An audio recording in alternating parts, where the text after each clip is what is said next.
Ladies and gentlemen, boys, girls, children of all ages, welcome back to Saturday Hangout with hashtag WeAreMovieClub. I'm Kamurai. I'm Sydney. Syd Kam. Yeah, whatever. My girlfriend that lives in Washington that I tell everybody about. But she cheats on me a lot with her husband. That's not awkward or anything. It's get the inappropriate stuff out of the way. Now, what's awkward about that? That's actually a good point about lifestyle of reality versus YouTube. You just hate me right now. Let's move on. What's that? You just hate me right now? Oh, no. I was gonna say, like, what's awkward about that? Oh, what's awkward about it? Nothing. I was just kidding. I was having a conversation with people at work about just being awkward and how it's not always a bad thing. It's okay. No, awkward's okay. It's just what it is. So it's just so funny. It's like right as I was about to, we need to go live there, my computer decided to turn off. Blue screen to death on me. I don't know why this is such a troublesome build of a computer, but hey, that's what it is. So Sydney, you just told me you came back from something. So what was that? Okay, sorry. I've got food in my mouth. I shouldn't be eating while doing this, but. Well, I should have left you alone beforehand so you could finish. No, so I just came back from watching Wish I Was Here, and it is sort of like, it's not really a sequel to Garden State, the movie that Zach Braff did about a decade ago now, I guess. But it's sort of, what he described it was like a sequel in feeling versus like in storyline, I guess. So it's a totally different story than Garden State, but it's got, you know, his similar take on movies and stuff. This is like the Kickstarter movie that he did. Oh, this is that movie. Okay. Yeah. Everyone was very upset about this. Yeah, and it's like, you know what? If you and that's the whole thing with Kickstarter. It's just like, if you want to support it, do. If you don't, then don't. Like, you know, it's people's choice. They should be able to do whatever they want, right? So. Yeah, I can totally agree with that. If you think they're a rich asshole and they don't need the money, don't give it to them. Yeah, and you know, it's like, and for me, it's like, you know, he had a valid point about, like, he was putting a lot of his own money into the movie and needed help in the sense of, like, him not wanting to have a studio or, you know, a place just, like, be in control of who the actors were going to be and the direction that the movie was going to go and whatever else. Like, he wanted to be in control of that completely. And, you know, needed funds and help to do that. And, you know, they had a lot of really good incentives. You know, I paid like $10 to be a part of it and just get like behind the scenes emails and like soundtrack stuff too, which is, you know, the music in the movie is amazing. So it's just, you know, yeah, I really liked it. Yeah. Yeah, it takes a lot to make a movie, and people don't realize, and people, this is something I've been bitching about a lot lately, is people don't understand what it actually takes to, or like what their wallet means. Like when you pay for something, what that means. Yeah. Because the executives, all they pay attention to are the numbers. They see what comes in and what, like, they see what money they make, and they're like, well, people like this, so we'll do more of this. Right. People really like those Transformers, so we'll make more of those movies, even if everybody hates it. Because people paid for it. Yep. But that's why DLC works the way it does. That's why this pre-release nonsense is working, because everyone looks, well, Minecraft did it. And the reason that Minecraft worked is because Minecraft's not a game; it's a virtual environment. Yeah. So you can't do the same thing with a game that Minecraft did, because Minecraft is you do whatever the hell you want inside it, But if you actually have a game and that's all it is, then you've got to be able to hit those marks and give the people something to deal with. Right, something to work towards and progression and whatever else. But yeah. No, yeah, it totally makes sense. So, and it's like I don't see it being like there's a really widespread on the reviews for it on like Rotten Tomatoes. I think like the critics had really low scores, whereas the audience had really high scores. And he's got a really like big following, so obviously the people who like his stuff are gonna like his stuff and rate it well, and I really liked it, and it's not for everybody, but I enjoyed it. Totally see that. No, but those are the type of things that I think would be really good, because even if it's not academically sound, it's enjoyable. Yeah. Hopefully that makes sense. Exactly.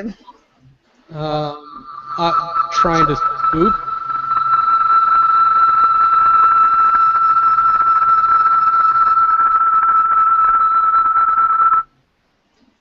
There Check. it goes away. Can you hear me? Yeah. Okay. Sorry, I was switching cameras, and the reason I don't like using a laptop for this is because if you don't have the headphones going, the speaker and the microphone are right next to each other, so it causes feedback like that. Yeah. And I don't know. You look like you're using a earbud microphone setup? Yeah, it's just my iPhone corded headphone thing, just for the microphone port. Are you on a phone or? No, just on my laptop. Oh, okay. But the PC's typically better, more reliable, etc. But okay, so because that's what you just got back from. I'm actually looking forward to seeing that. I don't know if I'm going to be able to, or if I want to go see it in theaters or not. I don't know if I'm that invested. Yeah, that was a question that was posted to me because I was going to go see it last weekend because it was open in like select theaters, and there was one that was a little further away from where I live that I was going to go and see it at, just because I supported it in Kickstarter, and so I kind of want to continue the support. And I didn't end up getting a chance to go see it last weekend, but then it came to a theater just down the way from where I live at, and they had like a 10 o'clock showing this morning for like $6. So I was like, well, why the heck not? It's only $6, and I think it was the only showing of the day that was that price, and so I spent like $4 on a bottle of water though, so it was kind of pointless. Yeah, that's always fun. I was like, I'm thirsty, I must drink, but that's not typically the type of movie you'd go see in a theater, just because you're not necessarily, it's not enhancing your experience and for that movie to see it in the theater like it would be for an action movie necessarily. But there was like, I think 3 of us there this morning. Oh yeah, you did go to an early show though, so that yeah, exactly. That is part of it. Okay, I think I'm stable on this computer now. So we were talking about it a little bit offhand in the beginning there. I guess I'll take a turn here. YouTube stuff, like I've started kind of branching on stuff. I've gotten through some more editing stuff for my travel footage. It's been like a month now. It's pathetic. I can't believe it's been that long already. Well, because I was gone for 2 weeks, and I think I've been back for 2 weeks. Okay. So I'm counting from the beginning because I wanted to do like daily uploads, and I did not understand how Sony Vegas worked, so it did not work out. Are you using Sony Vegas now? Yeah, so I'm fully using Sony Vegas. I was doing that and NCH video pad for a while. The old version, not the new version, because the new version doesn't work. Oh. It's ridiculous. Or it didn't last time I checked. Gotcha. But I had paid for a registered version way back, and so I've been using that. And it just got too cumbersome. You can't do nearly as much as you can with it. But the magic is that if you don't know about the new stuff, you don't know that you're missing out on it. Yeah. But so like now that I've been able to rearrange things, I was like, now these boards don't work, like my intro, my exit boards. Oh yeah. Because they were designed to be used for the other thing. Now it's more modular. I can move stuff around, stick it in the corner. So I've done that, and I had to do new artwork for it, which you saw for Gaming Division. Nice. So yeah, do you like Sony Vegas then overall, or I would totally recommend it. Yeah. I think the cheap version's like $150, $200. Oh, that's not too bad. No, it's not, and they have advanced suites where like it's like $300-$500. Yeah. So if you want that extra stuff, but you gotta look and see what's in there. Like I think the middle version has like an audio editing stuff, whereas like the full thing is like for professional movies and like so you can cut together like long sequences and things like that. And we don't do that. I know. Well, you have to realize that I'm going from Windows Movie Maker. Oh God. Yeah, that's what I use to edit my videos. So obviously, anything beyond that would be substantially better. Obviously. You should give the free download version for Sony Vegas a try. It watermarks it. Yeah. But you should take like one video and edit in that and see how it uses. Yeah. And there are other things, like we've been experimenting with video capture stuff for Gaming Division particularly, and we found that Fraps is not good if you ever want to go to like a web browser. Oh. Especially because it picks up on Skype if nothing else is running. Mm. And then we found out that OBS does not work well for Dawn of War, unless you figured something out. Yeah, I haven't tested it again, but I'm gonna try something else. I'll probably try Fraps probably for that, because I think it would be good if I could film on my side too, especially if it's not something where like with Castle Crashers where you're doing it on the same screen and you can see what's going on for both players. Exactly what I wanted to talk to you about. Like this falls into the what we've been doing / YouTube as a community segment. Like so that we're not off topic. Right. I know this is movie club, but this still counts because we do stuff. But yeah, but for when you're watching like a Let's Play and it's one person, you're following that one person around. You're kind of pretending to be them. So when we play Castle Crashers, if it's solo, you got one person, and the experience is not much different for when we both play. Right. But like playing Dawn of War, I hate that. I hate that I'm only looking at what I played when I look at the final footage, because typically I'm the one that records. But once we get you and Charlie recording, maybe we can start splicing some footage together properly. Yeah, I think that would be cool. I think that would definitely help. Even like when we were on the team, like, yeah, we could see the mini-map, but I'd have to go over to your side to actually look at stuff and show what's going on. And I tried, but you can't do that and manage your stuff at the same time, it seems. Yeah. I know, so it's disappointing that everybody in the YouTube universe that watches these videos doesn't get to see how much of a major noob I am. You're really not that crazy bad. We both felt that just went up too. I did put that up today. Yeah, I noticed that. We had a Let's Fail for Dungeon Defenders over on Gaming Division 528. Boom.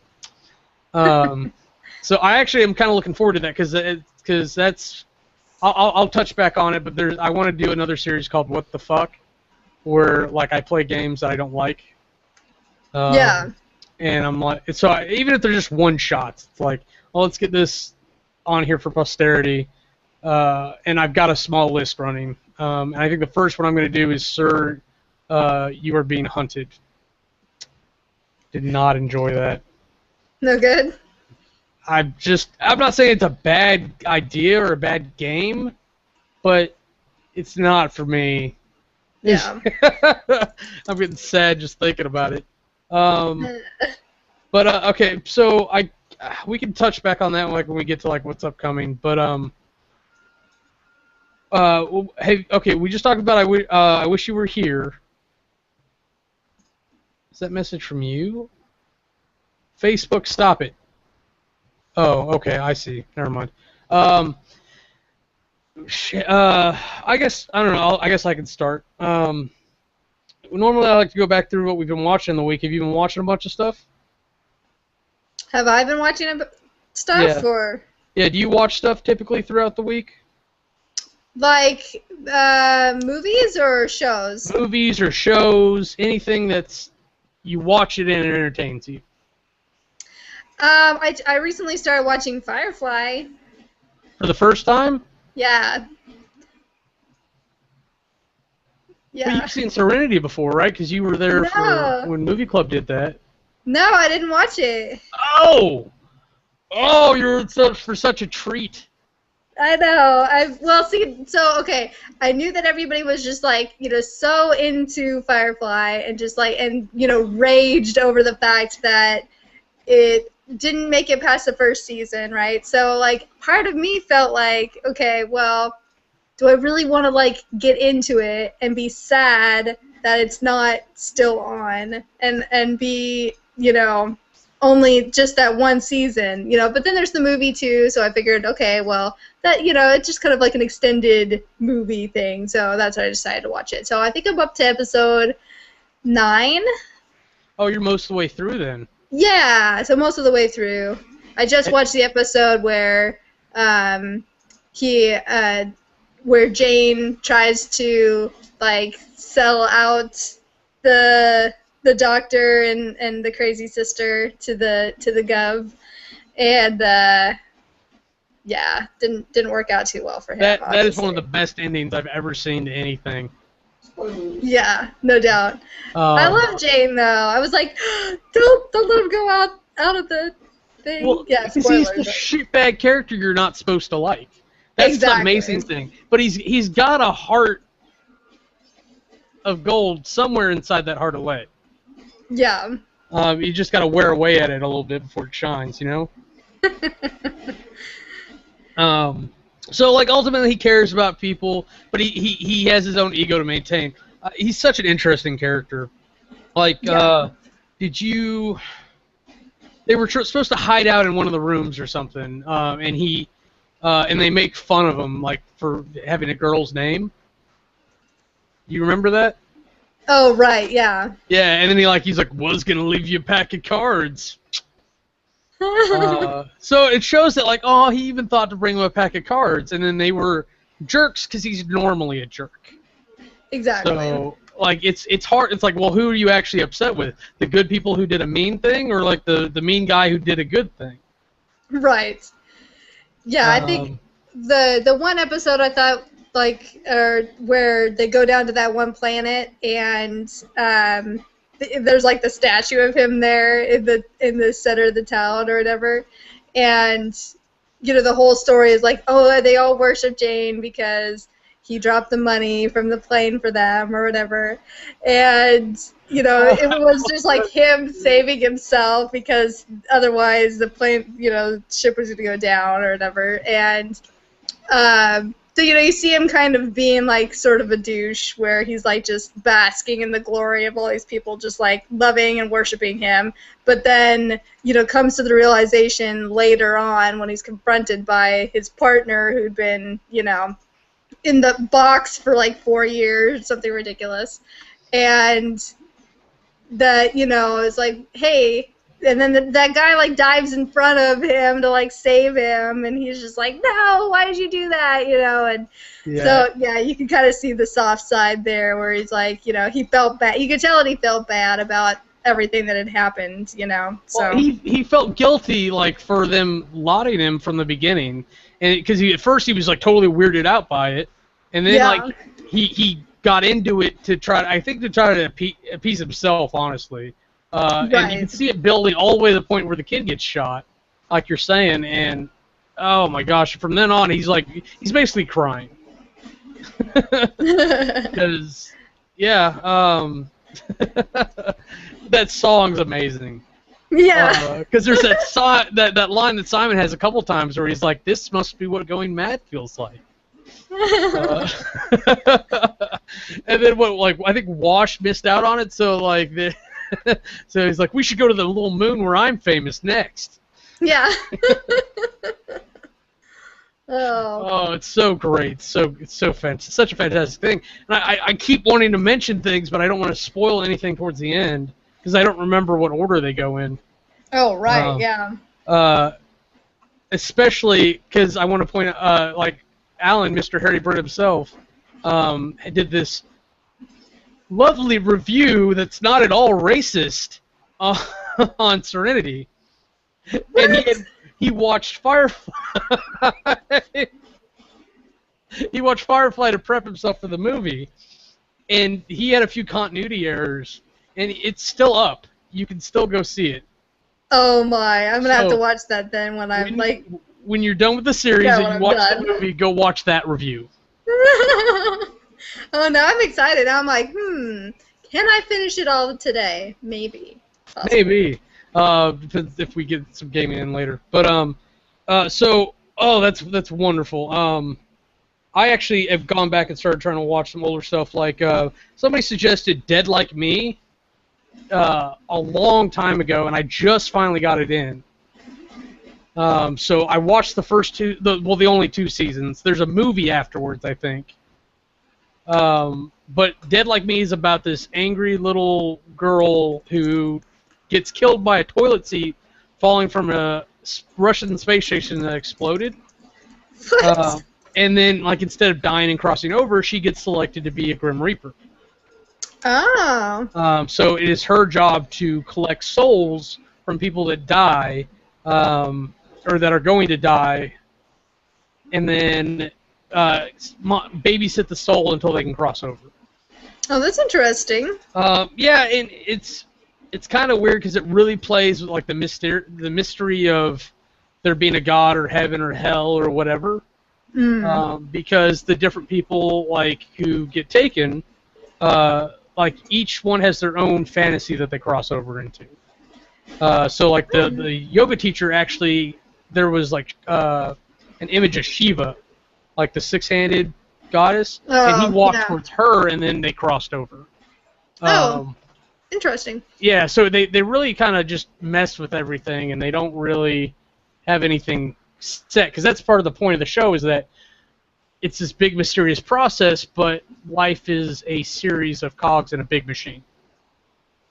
And there's like divisions too. So there's like guys that just take pets. There's guys that take natural causes, like death from just being elderly. So her division is unfortunate circumstance. So the way it works is like their middle manager guy gives them little Post-its with information on it, and they have to go find these people. And so no one knows what's going to happen. So you're there with them, watching everything. And you're like, well, what's going to happen now? Is this going to happen? Is that going to happen? So there's a note of not compulsion, suspense. That I don't get, but it makes the show interesting. It keeps it from being predictable. That's cool. So it helps keep it fresh. So there's that. I'm impressed. I don't know why I never saw the show, to be honest with you. So where are you watching that at? Is that on... I got those in on disc for Netflix. Oh, okay. Because they weren't available on Instant Watch. So I still do discs from time to time. Yeah. So like I'll get those in, I'll binge watch it, and I'll ship them back out. I watch a bunch of stuff as we're about to go through, so I get a lot done in a week. Someone had also yelled at me about Sherlock. So I went and rewatched the end of the last episode of Season 2 and jumped into Season 3. And this is like Benedict Cumberbatch Sherlock? Yes. Okay. I do like the American version too, but it's very different. Yeah. Now I did have a sick day on Tuesday too, so I may actually have more than I normally would. But I watched that. It's amazing, but they almost look like they wrote the show in a very particular fashion, changed their mind about halfway through Season 3, and then rushed the script to get it done and released in time to set up for Season 4. Ooh. There's some major twists that make the situation upcoming in Season 4, try not to spoil anything, very interesting and very unpredictable. There's no idea where they're going to go with it from now. Wow. Yeah, I've been meaning to watch that one. Yeah, if you've never seen it, put it to the top of your to watch list. I think they're 2-hour episodes. Okay. So it's essentially like a movie, a chronological movie. So it's designed perfectly for me. Nice. And if you look at it, it's really about the same amount of time, like an American series would be, because British series are much shorter. Yeah. But there's only like maybe 5 episodes or something like that. Yeah, so it's like 3 to 5 episodes instead of like in America up to 24. Right. It's ridiculous. The way we do things compared to the way the Brits do it. But they get more shows every year, or they get more for more years than we do because their series are so much cheaper to make because they're shorter. Oh, yeah. Okay, try to get series out of the way now. Orange is the New Black season 2. Yeah, I Did finished. you see that yet? Yeah, I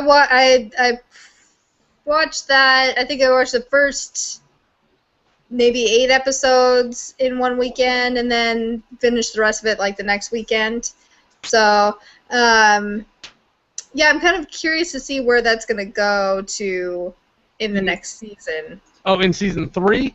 Yeah, just like where they left it at. So I'm just like, Well, they left it very open-ended. At the end of the first season, they left it on a cliffhanger because the first season is very much about Chapman. Right. So when you're going into the second season, it's about Chapman, but then she goes away, and we keep focus on the prison. Right. It's such a beautiful transition going from a character-based story to a story-based story, because it becomes about the prison, about the events that are happening there, and not just about one inmate. Yeah, exactly. So when Chapman comes back, she becomes one of the many lemmings, and not necessarily the star anymore. Do you agree? Well, yeah, and I think it was nice too to kind of get a backstory on each of the characters, because you don't necessarily know in the first season why any of them are there, and so you're finding out like what got them there, and how they got to that point, and just kind of their backstory, and I liked that. So yeah, what I'm seeing is that somebody wrote this series, pitched it to Netflix, and be like, yeah, we'll make this. And then they put it out, and they did it, and they watched all the feedback coming back, and the feedback wasn't about Chapman. Because, quite frankly, and I think I said this, lovely girl, she looks great, she's a great actress, but the character herself is not that interesting. Right. Yeah, it's just kind of like, meh. Yeah, and then you put her in, like, with 40 other interesting characters. Yeah, she's going to get outshined, and that's what happened. Yeah, for sure. So I think the character that I probably was most intrigued by, and kind of even was left wanting like more information even still. Uh-oh. Good. Don't choke. I know I almost choked on bread too, so just like we're choking over here, no big deal. I'm just like swallow it. No, but was like Crazy Eyes. I still wanted to know. I was like, well, what did Crazy Eyes do to get in there? Like they still never really said. I don't think, did they? No, we haven't got there yet. Actually, okay. That's what I know that she had a mental break when she went to graduate. Right. Oh my God, the child actor they got to play Suzanne. Yeah. Crazy Eyes. I want to see her in everything because she was fantastic. Yeah, really good, really good. Oh man, I was like, how are they gonna fuck this up? Because Suzanne's such a particular character. That kid nailed it. Oh, I know, right? So happy. I was like, oh, this is perfect. I actually like Pennsatucky. I actually found a pretty compelling character. Yeah, I've always liked her character, even in the first season. It's like she's very interesting. Yeah, I really like her character. Well, I was glad that she wasn't dead. There's spoilers, but yeah, I was glad she wasn't dead when we came back to season 2. Well, yeah, because they leave that as a cliffhanger for a while, and then we sit there with Chapman as she thinks she killed her. Yeah. Which was a really neat way to do it. But the reason I found Pennsatucky interesting was because she was the one stirring shit up. She was the villain. But she was very like direct. Whereas now we had V. Yeah, V. V and the cook, Captain Janeway. Yeah, Captain Janeway. Now, because she was an antagonist in the beginning as well in the first season, but they're very indirect characters. Everything they do, they can't do directly. They have to go to the side because it's too intense. It draws too much attention when you go direct. Right. And they're old hats. They know how to play the game. So, but we see what happens when they go direct too. And we see that Captain Janeway is actually a good officer and not necessarily like an evil person. Right. Maybe morally gray, I'm going to go with. But V, in contrast, is a brutal, sadistic person. Yeah, no doubt. I mean, yeah, when you find out, like, what she's done, you know, it's just like, whoa. Wow, seriously? Yeah, and then there's that old hat trick that people, and dumb people particularly, don't get, is that if you don't get your hands dirty, theoretically you can't get blamed. So people tend to use that to their advantage a lot. Mm-hmm. And it's a shame, hella shame. If you have something else you want to jump in at any time. I've got a list here. I'm trying to go through real quick. Oh, just like a list of like series and stuff? Or... Well, no, I've only got one more series thing, and the rest are movies. Oh, okay. Yeah, because I'm trying to think. Oh, well, I did watch like a bunch of Redbox movies, so just I guess I can. Okay, maybe think about let me knock out this one series thing, and then we'll jump into movies we both watch. Sounds good. I did it right before the setting up the Hangout because I wanted to see what it was like because I hadn't done it in a while. I watched Season 9, Episode 4 of Supernatural, and I'm pretty sure I haven't seen Season 8, so I have no idea what was going on. Okay. I was just like, okay, I know where they're at. I recognize these characters. They've explained kind of what's going on. Yeah, so it was still enjoyable, but the whole time I was like, nah, didn't watch last episode. Yeah, that's...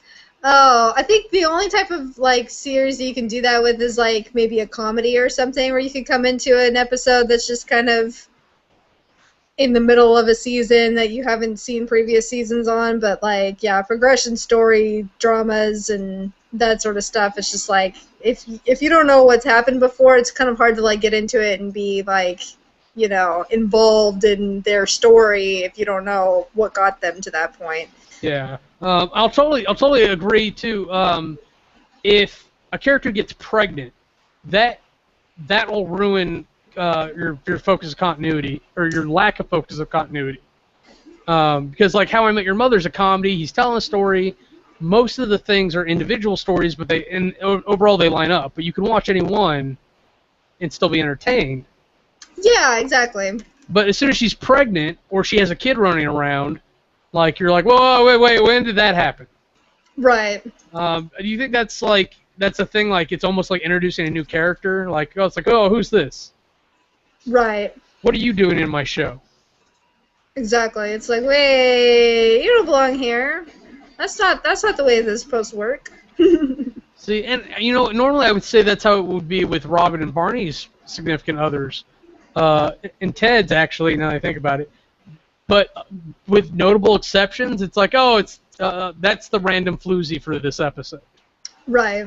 And like, I don't know, we could go in. I'm sure we could go into like a dozen different examples on that for that show, but. Were you a How I Met Your Mother fan? Yes, I stuck with it. It's okay, buddy. I think that noise was my cat sneezing. No. He's been at it for a little bit now. He's not feeling well. Oh. Well, you know, if he kicks a bucket, I have one to replace it, and I will ship it to you. I'll ship you a cat too first. No. I've already got one cat that's not super happy about all the other cats. So, what was I gonna say? So like, because it was originally supposed to be like a 5-season show, and then they extended to like 9. Oh wow. Yeah, I really wish I could have seen this 5-season version. And so and I know there was a lot of like fallout from the whole finale thing. Like I never really followed the show. I kind of watched it if it was on like after I got off of work, just random episodes that were on reruns or whatever. But never really followed it too closely. It wasn't really like super involved in it. But you know, heard about the finale and what everybody thought about it. I kind of was like, cool. Like yeah, that's kind of what I was expecting to happen. Maybe at some point was that. You know, horrible. They were supposed to be together, but yeah, I wasn't sure, you know, what your thoughts were on it. No good? Well, okay, that's what my thoughts basically are, is that it's a horrible, horrible ending. Because the whole thing's supposed to be this romance story about putting, like, childish flings behind you and finding the one and whatnot. And I'm all for moving on and not being obsessed with the dead, because you never stop loving them. But you move on to with what your life is. But like having it be there, and he's sitting there feeling guilty about it, and then his kids are like, "Yeah, go bang Aunt Robin." I'm like, what? What? Why? Just like it makes them and their mom look like a big obstacle in the way from him being with Robin. That's the way it was presented to me. Yeah, and I guess I can understand that, like, people who are, you know, were, like, really big fans of the show and, like, you know, just all this anticipation leading up to who's the mom and whatever else, and that would be kind of, like, not super satisfying and kind of upsetting to a certain extent. I was totally over by the who's the mom thing by the time Wendy the waitress left. Because Charlene Omoa, like, I was crushing on her a little bit because I thought she was really cute. I was like, yes, that'd be perfect if she was there the whole time, and like they just never made that connection. And then she had the thing with Barney, and I was like, I was starting to question it. I don't know why she ended up leaving the show, but I think in the 5-season version it would have been her. But once they extended it, they needed something better. To keep people going. But I would have been fine with like him meeting mom, like seeing mom around and being like, "Oh, there she is. Is this where they?" No, okay. Well, I'm gonna get beasted out on this. Well, and I felt like they did that maybe a couple of times. Like there was the one time where he went to, it was the chick from the OC show, right? Rachel Bilson's character, I think.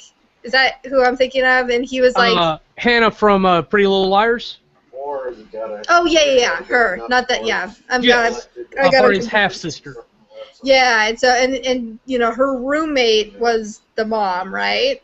Oh no. Okay, I know who you're talking about. Yes, the bass player, or not? No, because his mom's birth. Okay, the bass player's roommate. Yes. Yeah. And so wait, is that the person I was thinking? Who was the actress that played her then? I have no idea who that actress is, but that. She may have been on the OC now that I think about it, but it's not a show I follow. But no, regardless, the point is that she was the girl Ted dated for a month, turned out to be a lesbian, and everything that he liked about her was actually her roommate, which turned out to be their mom. Right, exactly. Okay. So I don't know how many times that happened throughout the series where there was some like close interaction and it didn't quite connect until, you know, it eventually happened later. My favorite was the yellow umbrella. Yeah. That was pretty cool. I actually like that because that's small world theory at its best.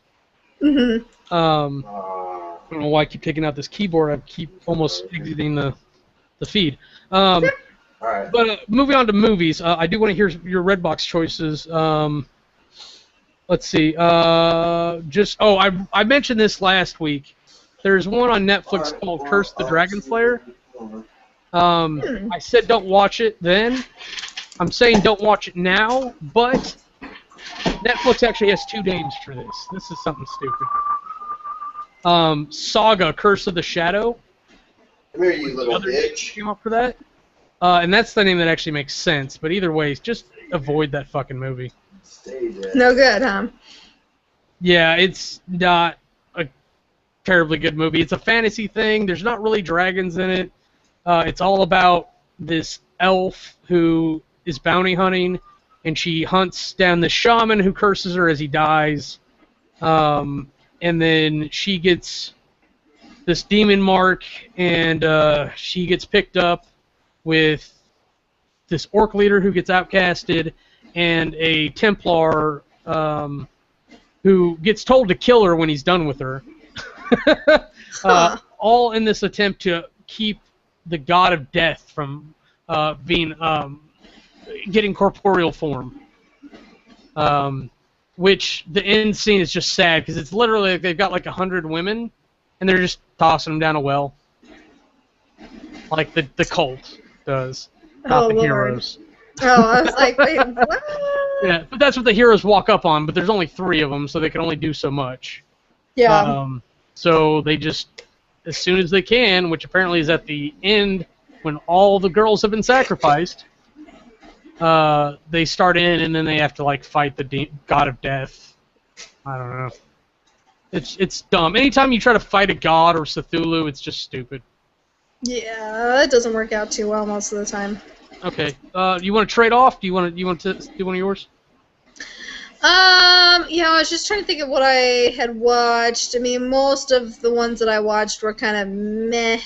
I watched the most recent one that I watched was Nonstop with Liam Neeson and the plane.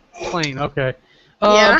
I was curious about that because Terrible. I find thank you, brother. I find when you can't move from the location, it's not as good. Like Snakes on the Plane was interesting because there was at least a lot going on. Yeah. But like there's a movie called like Phone Booth. Oh right. And then Buried Alive or Buried. It has Ronald Reynolds in it.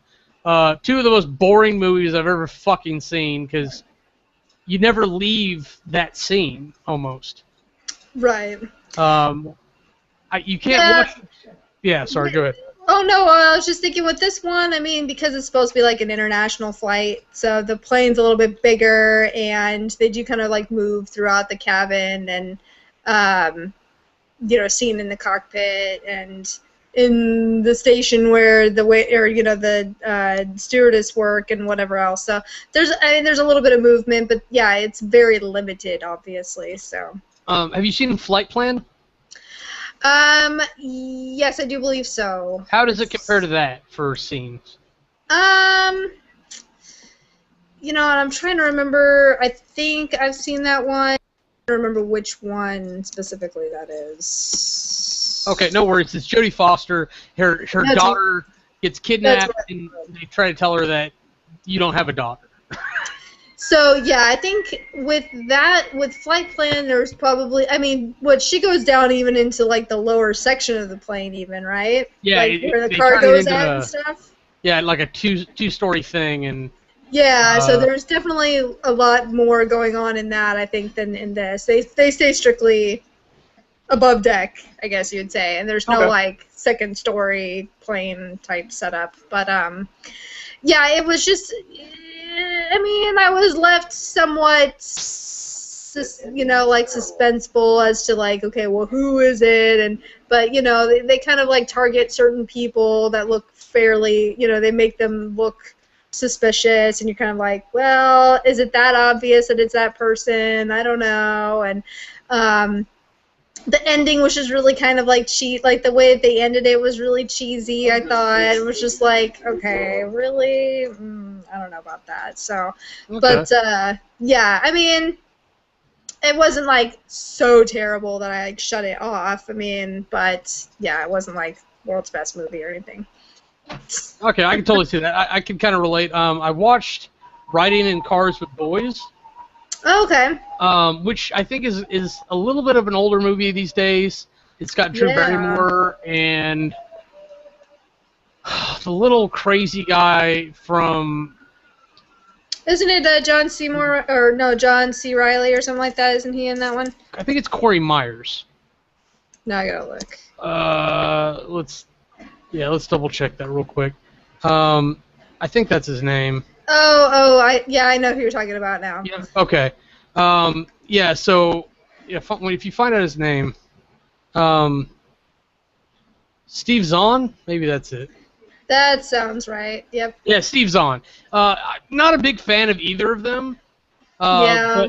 But the real short sell on that one is that she's kind of a nerdy girl, and he's a fuck up who turns out to be the only one who's ever really been nice to her. He knocks her up, but they don't have a lot of money. Her parents are ashamed, so they're just dealing with the situation, and in all that, like, it doesn't seem like they ever have a chance to grow up.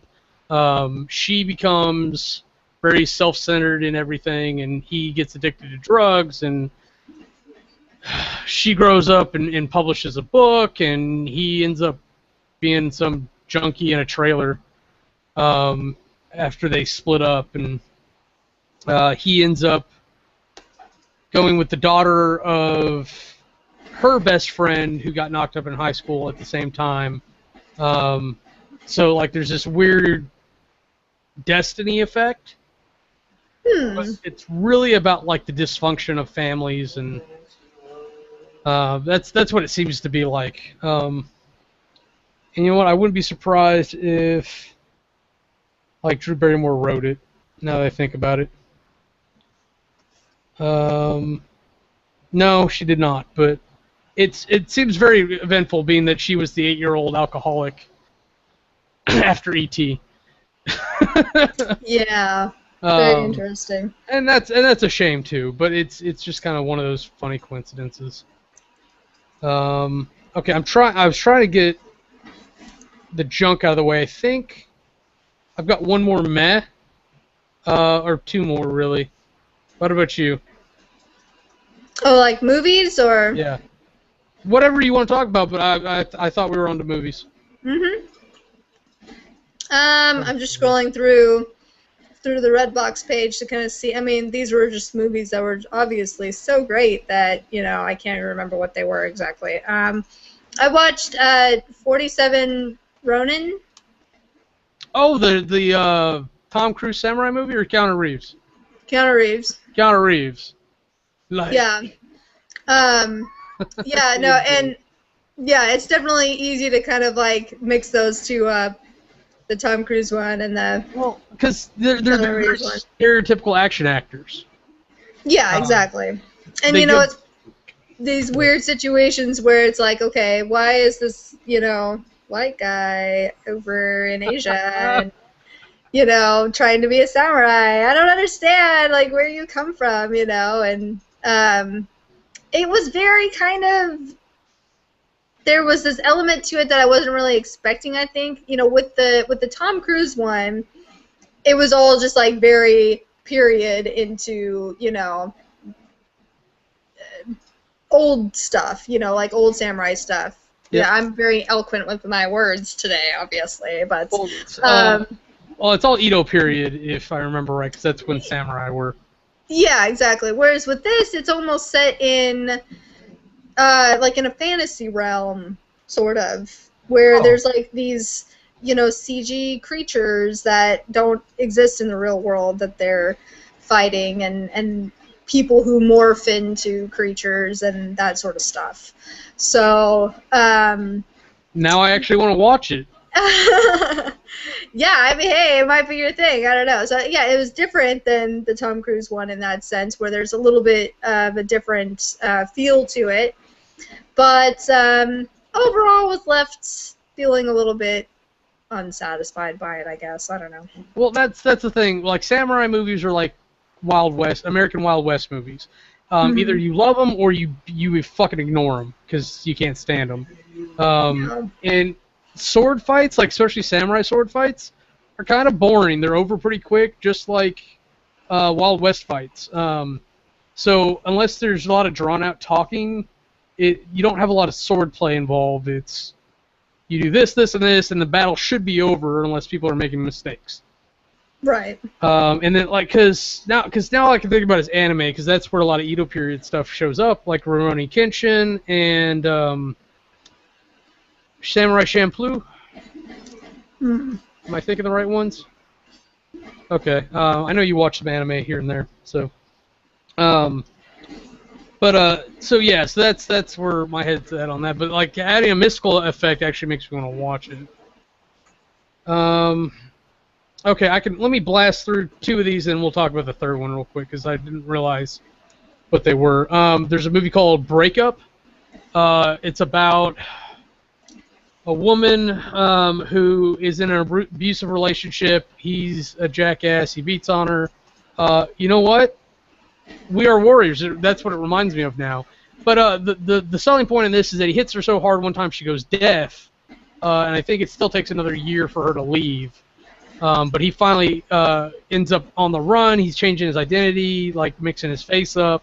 The police are after him, but they're trying to keep her under guard or whatever, and she can't stay there because he'll find her. So she's trying to track him down herself and so point him out to the police. And eventually she takes matters into her own hand and confronts him and ends up shooting him. So, happy ending there. But it's not much of one to watch. And then Body Count feels like it started after the movie was. It's like, you wonder like what happens to these guys after the movie? This was the movie to that. Like they robbed a museum, they ended up stealing some particular artworks, and then one of the guys grabs something off the wall, sets the alarm off, and they all have to get out of there. So it's all about them going to go down to Miami to make the deal to get paid, and they're all fighting with each other as they go, and I think they accidentally break one guy's neck, so they put him in the trunk so they can keep him alive until they get there. They pick up a hitchhiker who ends up to be an assassin. Oh, Lord. Like, she's a pro, at least. She knows how to use a gun. So it all becomes a battle of wits to be the only one left to get the reward for the loot. So there's nothing to talk about for those movies to me. It's like that's what happens. There's no interesting spin on it. Yeah. Unlike like Lovelace, there was a lot to talk about because that was an abusive relationship where things are happening. This is literally just kind of the battle for survival. You watch it and it happens and you're done. Yeah. And then that was Breakup, and then Body Count was just, this is what these idiots did after they robbed a place, and here's who's dead. But Ving Rhames was in it, and I like him. But Smurfs 2. I watched Smurfs 2. I have not seen any of the Smurf movies. Like, you know what? It's got Jayma Mays in it, so I can watch it just for that if I really want to. But and Neil Patrick Harris, because I'd watch pretty much anything he does. But the Smurf aspect of it, especially Gargamel. Yeah, exactly. I don't really like it. I'll be honest. The Naughties were in Smurfs 2 was more interesting than the Smurfs. And Gargamel, they tried to do it cartoony for the kids, him and Azrael, but not so good, huh? Not so good. Guy who did it was amazing because of the stuff he had to do, but yeah. I would have rather seen another cartoon movie. Yeah, I think, it's with some stuff like that, it's like, can it just be original like it was, and not be all CG? Like, not everything has to be CG, I don't know. I'm fine for them updating things. I'm fine for them making it better or animation to include CG, because eventually that's where we're probably all going to go. I hope not. Well, not all of it, but it'll be its own medium. It'll be its own thing, like anime versus American animation. We're kind of already there, I guess. I don't know. I think it's a delivery system, and you're right. Like, I think we're going to end up with all the new IP end up being CG, like 3D style stuff. But like a lot of the stuff that is illustration animation or digital cell animation, let's keep it there because that's what your brain recognizes as the aesthetic styling. Right. Even like I don't know. Ninja Turtles is a whole other thing. Oh, I know. Yeah. Have you seen the new trailer? I have, yep.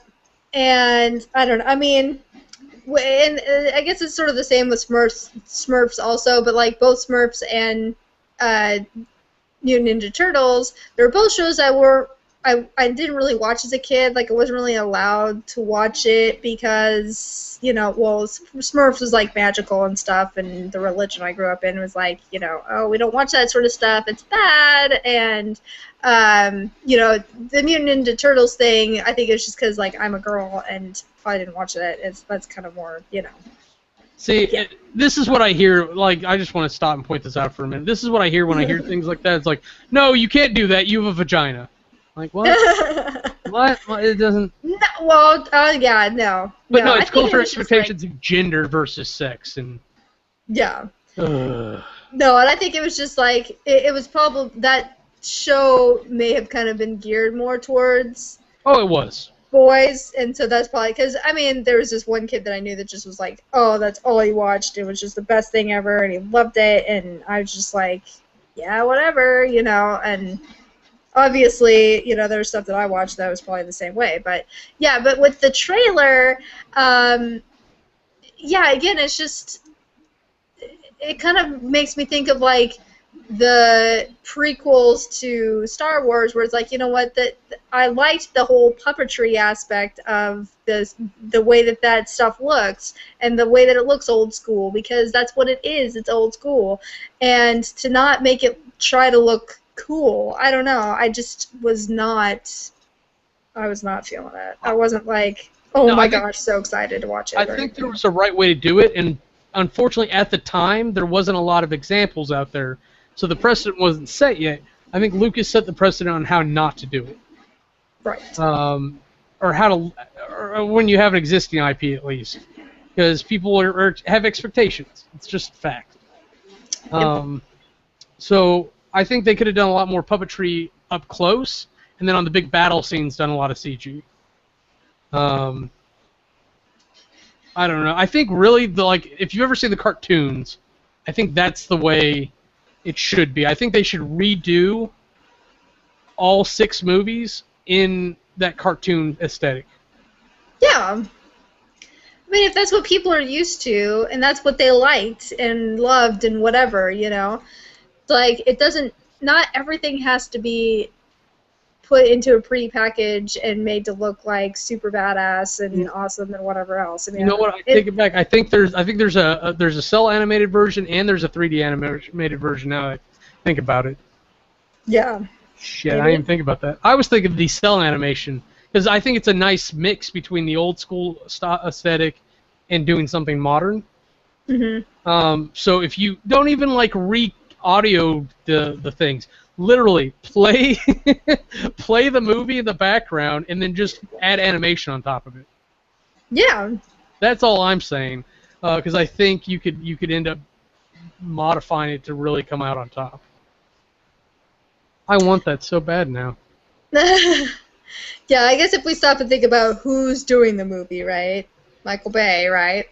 So, it's like, okay, obviously it's going to look like Transformers or something, I did a video. Ninja Turtles. I did a video on Bob Chipman doing a video on it entitled "Leave Michael Bay Alone." So we're supposed to do that. It goes back to what we were talking about earlier: voting with your wallet. If you don't like Michael Bay's aesthetic for movies, stop watching them. Oh yeah, exactly, and that's why it's like, what? Yeah, how many Transformer movies have there been now? And it's like I was over it after probably the second one, I think. Yeah, no, seriously, I know. No, I'm like, I think I watched the second one and was just kind of like, why did I bother watching this? Like, seriously. Yeah. It's rough for the people who, for who it's rough for. It's rough. It's just the life of it, because. No, it's not what we have in our heads when we think Transformers. Right. Okay, you have another movie you want to? Yeah. So I watched The Wolf of Wall Street finally. Oh, how was that? I want to hear about that. Okay, so my husband said it was a terrible movie, but I liked it. So kind of going back to your whole like you'd watch anything with Neil Patrick Harris in it. I pretty much watch anything with Leonardo DiCaprio in it because I Safe bet. love me some Leo, and the movie was very long. I think it was 3 hours. Oh, it's and literally long. Okay. Yeah. So that was one thing where I was just kind of like, wow, this, halfway through you're expecting it to be done, and it's not. There's a whole another second movie coming, basically, that you're getting ready to watch. So, but otherwise, I really liked it. I like these kind of movies where they're... It's already open. Just open the door. Oh, Lord. I'm like, people are screaming downstairs. Why are you screaming? Can we not just open the door for people? Yeah, Sorry. Anyway, I really like movies that kind of have this aspect to it where it's not anything that I would ever experience in my life, but I get to watch somebody else do it. The whole like drug use and power and corruption and all this sort of stuff. I love it, and lifestyles of the rich and famous sort of stuff, and yeah. So I really liked it. I thought it was. It was really raunchy, but, again, I enjoy that sort of thing, so whatever. And, Now, raunchy as in, like, oh, that's dirty humor, they're making dick jokes, or, like, that girl's tied to a bed with candle wax on. yeah, both? Okay. Yeah. You have my full support. I'm not making fun of you at all. I wouldn't expect you to. Even if you did, I'd be okay with it. I'm used to it. So, I make fun of you all the time, but I'm not making fun of you about that. Yeah. So, no, and I think it's supposed to be based upon this guy's actual story. Like, this guy's a real person, and, this stuff actually happened. And, I'm sure that it's probably somewhat dramatized and whatever, but, yeah, I really enjoyed it. I think if it was a little bit shorter, it probably would have been really good. So that was probably my only beef with it. But, yeah, I liked it. Yay. Yeah. I'm super happy about that. I broke the. I've got 5 movies left. I want to mention. 3 of them are more meh than good, and then 2 of them are like old hat. So I'm gonna mention The Reunion first. Yeah, I know. Netflix also calls it Blood Brothers. I haven't really invested. It's got Amy Smart, John Cena, and like these 2 other guys. And the whole concept is that their dad dies, but he was a whore, so he actually had like 4 or 5 different families. That's the one you want. Oh. Like I think they were sequential. I don't think they were all at once. So they're all half brothers and sisters. Oh, okay. But they get told in the stipulation of his will that there's $2 million split 4 ways for him. No, $2 million each. That's right. For them if they can maintain a family business for 2 years. And so they're like, okay, well, let's use the Bell's bondsman thing that this guy's got going on, because one guy's a cop, one guy's a Bell's bondsman, the other guy's a professional thief who just got out of jail or prison or whatever. So they end up chasing his client to Mexico to try to bring him back. And of course they fuck it up because it's really a comedy action movie. So it's really about like what happens after they fuck it up and how they try to get by and them trying to survive to get back to their sister after dealing with the bad guys. And the spoilers, it's all about her fucking with them to try to get them to get along. Yeah. No, that's So, but now they're all excited about risking their lives together, so she's all upset. So joke's on you.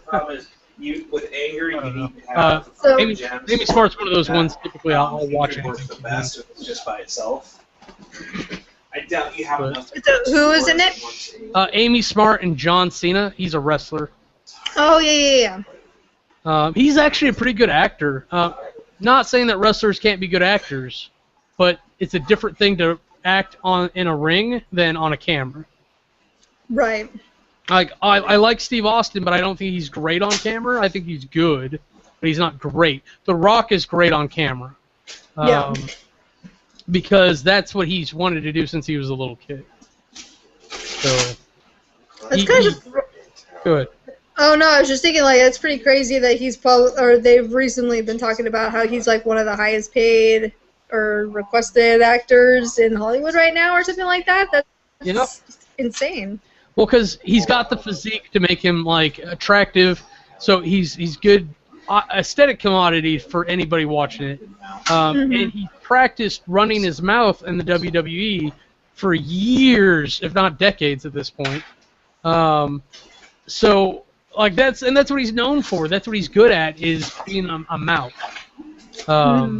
So if he just gets on camera and he does that, he's really good at it, and he knows what he wants to do. It's what he wants to be doing. He's passionate about it, so like it comes off really well.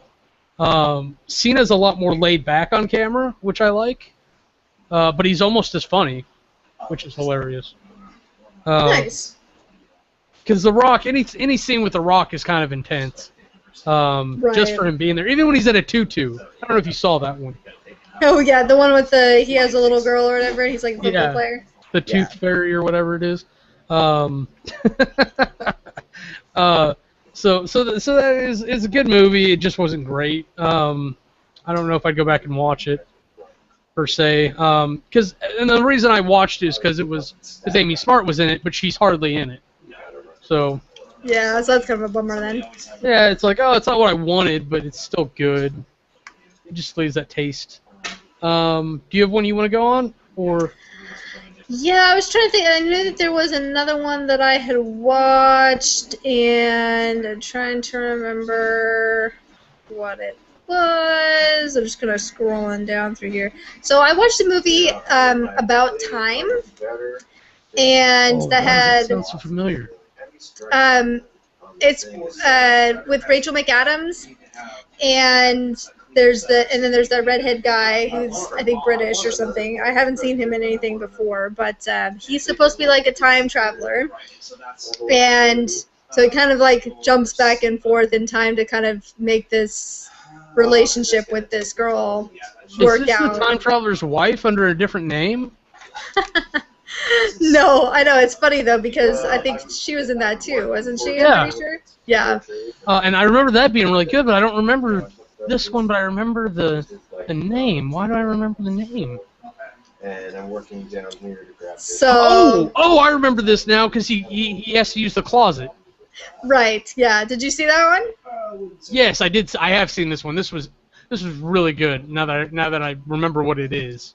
Yeah. But who was she? It. Who, Rachel McAdams? Yeah, I don't remember what character she was. Well, she's the girl, the love interest. Yeah. Oh, okay. Like she is normally, you know. Well, yeah, I get that, but so she was the one over the summer that stayed at their estate, but he never figured out how to land her, right? No, that was some other girl. Oh, he does end up seeing her later on, and I think, she's kind of like maybe acting interested in him for a second, and then he's, he kind of jumps back and forth in time to kind of make that interaction with her at the theater a little bit better each time. Okay, but then, yes. I think he then realizes, like, oh, what the fuck am I doing? Like, forget this shit. Like, because there's the museum. That's what I remember for that, the museum. Yeah. Just because every time he goes back, he uses the museum, but he doesn't always meet her at the restaurant.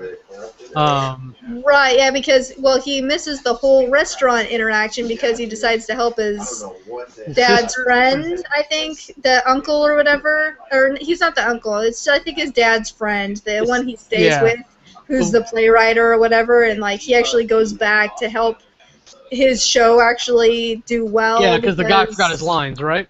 Right, exactly. Okay. But that means that he misses meeting her, and he's got to recreate it. Yeah, and so then, the way that he meets her, I think 3 different ways. So the restaurant, the museum, and then the party. Because when he meets her at the museum, he ends up finding out that she actually has a boyfriend, this guy that she met like a couple weeks back, and so then he decides to go back in time to stop that from happening, and meets her there for the third time, basically. That's right, because he shoves the guy or something, and he meets somebody else. Yeah, he ends up, I think, yeah, I'm trying to remember how that happened exactly. Well, they're at the party, and like he's talking. I think he's talking to Rachel McAdams, so the other guy talks to somebody else. I think that's really what it comes down to. They decide to leave right as he's showing up, basically. Okay. Like, they pass him, and he's like, that guy was a tool, or something like that. Like, how did he get her? Yeah. So yeah, but that's because there's that the key thing in there is like he goes back in time and he comes back, I think with his sister maybe, and the sex of his baby changes. Yeah, it's like a totally different baby, which is just so messed up. Weird. Yeah, it's just super weird. And so I guess I never really quite understood how that particular thing worked. You know, like at what point back he couldn't go, or what he couldn't change for that to not happen again. I guess I don't remember because it's a butterfly effect. The farther back you go, it's the same thing with angles. If you're firing a weapon, the farther back you go, the 1 degree at this range ends up being like 100 at that range. Yeah. So the farther back in time you go, the more you have a chance of changing things. And the way like your baby's genes mix up, or happens to be which sperm you use to impregnate the egg, plus environmental concerns when it's gestating. So. Right, but I guess the initial thought was that he couldn't go back in time before the baby was born, was what I thought. But he goes back in time before the baby was born again after that happens. And I think that's what I'm saying is if you go back far enough, like the farther back before the baby was born you go, the more likely it is to change things. But if you don't go back before the baby, then it's absolute. It's never going to change it. Right. So yeah, I guess I just didn't figure so he goes back and decides to just let his sister fuck up her life after all, and well, she has to in order to learn at some point. Right. Exactly. Which is probably best. You know, it's like, well, don't fix it for her. Like, let her. You know, she's got to figure it out. But yeah. So I thought it was kind of interesting. Well, he takes her back so that she knows, so that she doesn't end up crashing the car and killing herself. If I remember right. Yeah. Right. Well, yeah. I mean, because she gets involved in the accident, and that's when he decides to go back and like try to help her not get together with that one guy, because that's basically why she's involved in the accident. She's like upset about it or whatever, and is drinking, and so he goes back, tries to help her fix it, and not have her be together with him, and that's when he goes back, that's when the sex of the baby has changed. So then he's like, he talks to his dad, and he's like, okay, well, this is what's going on, this is why this has happened, and so then that's when he has to decide, well, does he continue living his life with this other child, or does he go back in time and let his sister's life proceed the way that it was originally? Yeah. And then, yeah, so, you know, she ends up figuring it out anyway, you know, so she ends up still having the accident. Time travel's hard. Yeah, it's really hard. That's what she said. It's just hard to keep track of. I mean, there's all this going on, and the alternate timelines always throws me because I'm like, bullshit. But yeah. Man, you know what? I just thought about it, and like I can't even discuss Red vs. Blue season 6 today because Charlie's not here, and I know you haven't watched it. Oh yeah.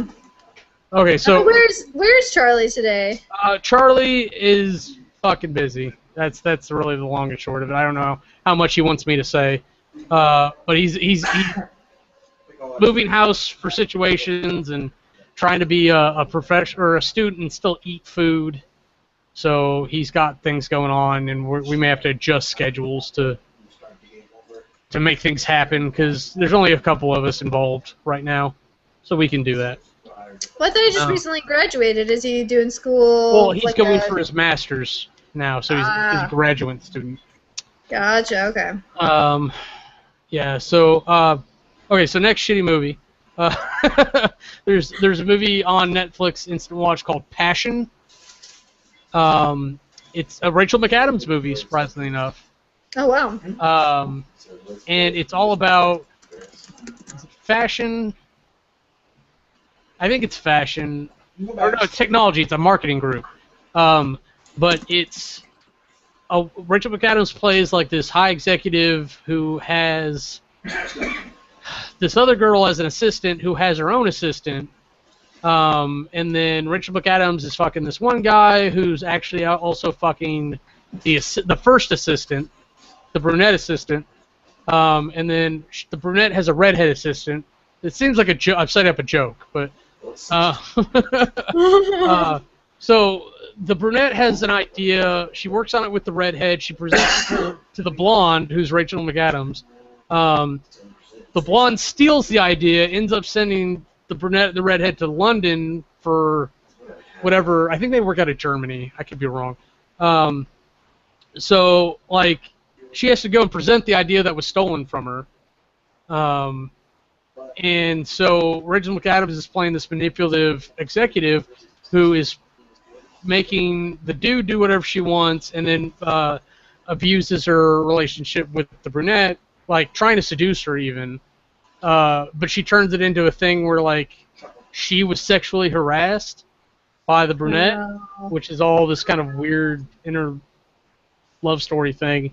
But what ends up happening is that in the worst CG effect ever, Rachel McAdams gets her throat slit, and so it becomes a murder mystery of like who actually killed her, with the main suspect being the brunette, but also the boyfriend maybe. Ooh, it could be anyone. Wow. She dicks over a lot of people, and she has some other boyfriends.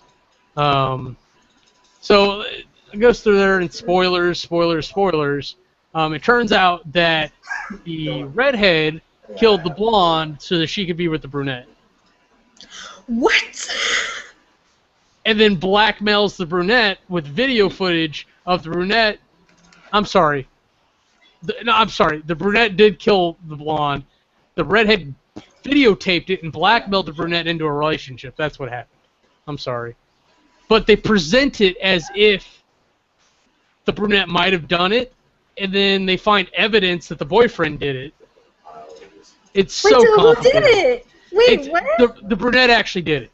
Oh, She Lord. framed the boyfriend, and then the redhead filmed it and blackmailed her. And then the redhead wanted to be with the brunette? yeah, because the redhead was in love with the brunette.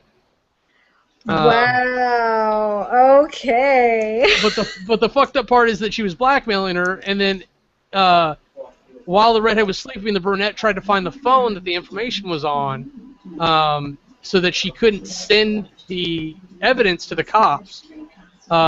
So they end up fighting over it. The brunette strangles the redhead. The redhead ends up sending the message during the fight to the cop who's out in the hallway.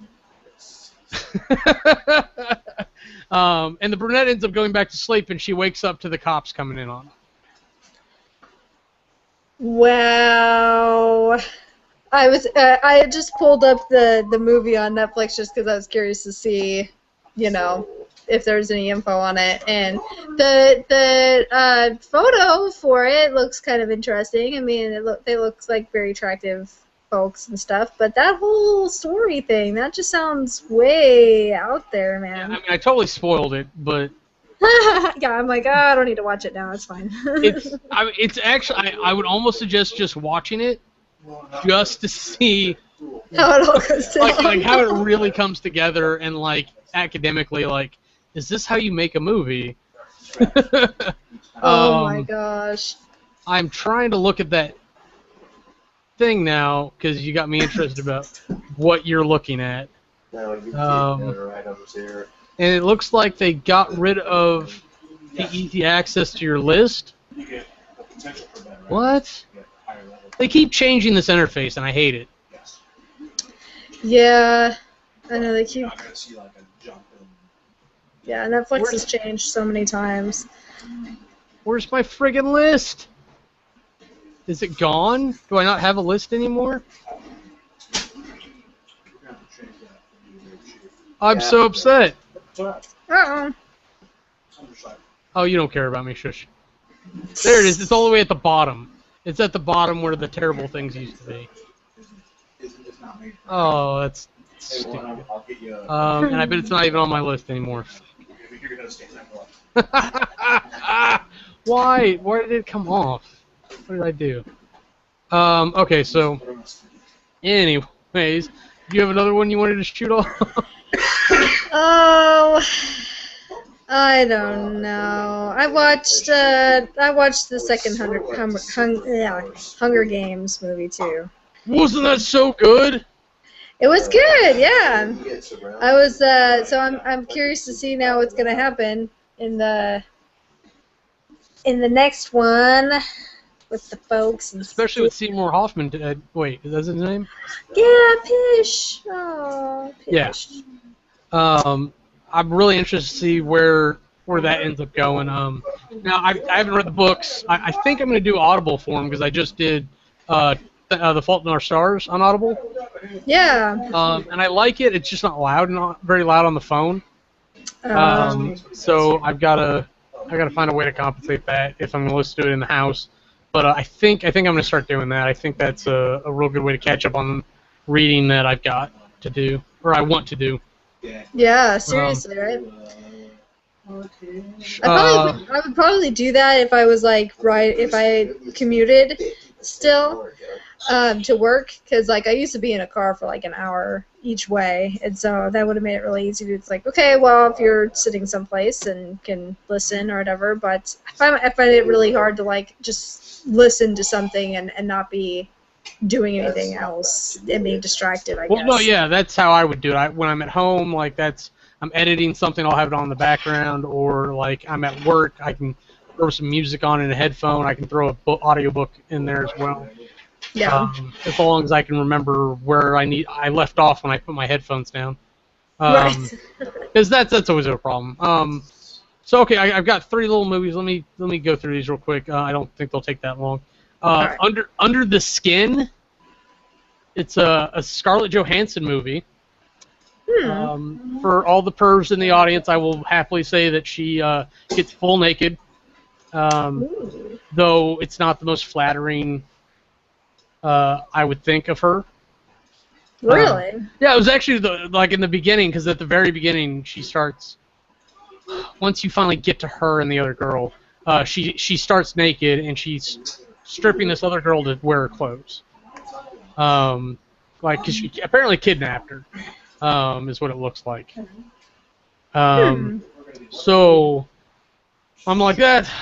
Who's that? I'm like, it's Scarlett. Okay. It looks like she maybe put on a little bit of weight for the thing. The lighting's not particularly very good. So it's just how it is. She still looks great. It's not how I would picture it if you told me you get to see Scarlett Johansson naked, you know? So anyways, it's a really fucking weird movie. It has a lot of long drawn out shots, but essentially she's driving around England. I'm sorry, Great Britain, because she is in Scotland for a good bit, if not the whole movie. But she picks up loner guys, tricks them into coming back home with her, and then she does this weird thing where she tantalizes them across this room, and as they're walking, they're stripping off clothes or whatever, and they start to sink into the ground. And then when they get in there, apparently the ground solidifies again, and she leaves, and she goes to get another one. Long story short, spoilers, it all turns out she's some kind of alien or alien creation working for another alien to get meat or body parts so that they can have a suit. Oh, that's weird. Yeah, so that's what the men are for. it gets to a point like where the other alien or whatever finally is ready. So they hop in a meat suit, and go out into the world to chase down the one guy that gets away, I think. And then Scarlett Johansson's like, well, I guess I'll go too. And she takes off, and she starts trying to, like, be a human. To, like, the point of, like, one really awkward sexual encounter, to her running off into the woods. And the end of the movie is this forest ranger ends up tracking her down, trying to rape her. And then as she's trying to get away, he grabs at her and rips some of the skin back. So you can see the alien underneath. He freaks out, goes get some kerosene, lights her on fire, as she's like stripping skin off. So the end of the movie is her running, or it, or her, whatever, running out of the woods on fire, landing in some snow. Wow. So there's really no good conclusion there. There's no wrap up on what she was really doing, or what was happening with the other aliens or whatever. I would say steer clear, but it's worth one watch just for the what the fuck. Oh my, that sounds very interesting. I don't know. I can't say that you're going to be someone who loves the movie ever, or anyone's going to love the movie, but it's one of those. It's like, see if it watch. You'll see what I'm talking about. It's interesting. But it really looks like they blew their money on Scarlett. Really? Because I can't see where else the money went into. But someone who did spend the money to make the movie look good, because I was looking for a good alien movie after that, Final Fantasy Spirits Within. I need double strike. Have you seen that one? I have not. Oh, really? Wait. Maybe, sorry, though. What? I'm like, maybe? Wait. Oh, you'd remember. Yeah. It was the photorealistic movie by Squaresoft America. I saw it in theaters, and it was the first. I swore it was going to be the first DVD I ever owned, because it was around those time when DVDs were first coming out, because there was, that time before DVDs. Oh, yeah. And I ended up buying Memento for my first one, because it was that good a movie.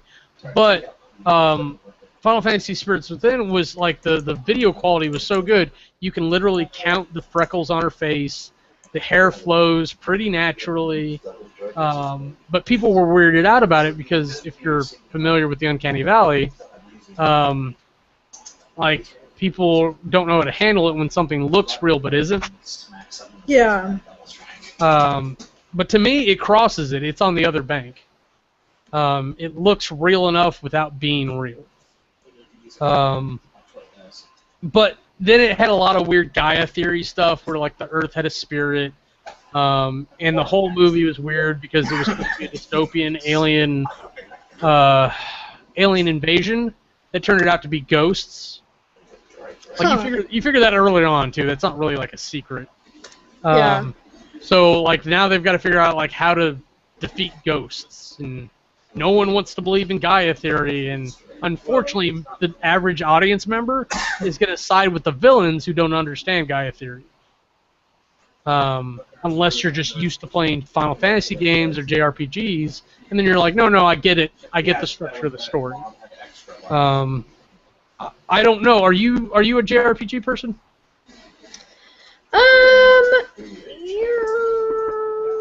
That's a no. Well, I mean, I'm not like. I guess maybe I'm just not very familiar with it. Have you played Final Fantasies 4, 6, 7, or Tactics? No. Okay. I'm going to go ahead and guess you're not a JRPG person.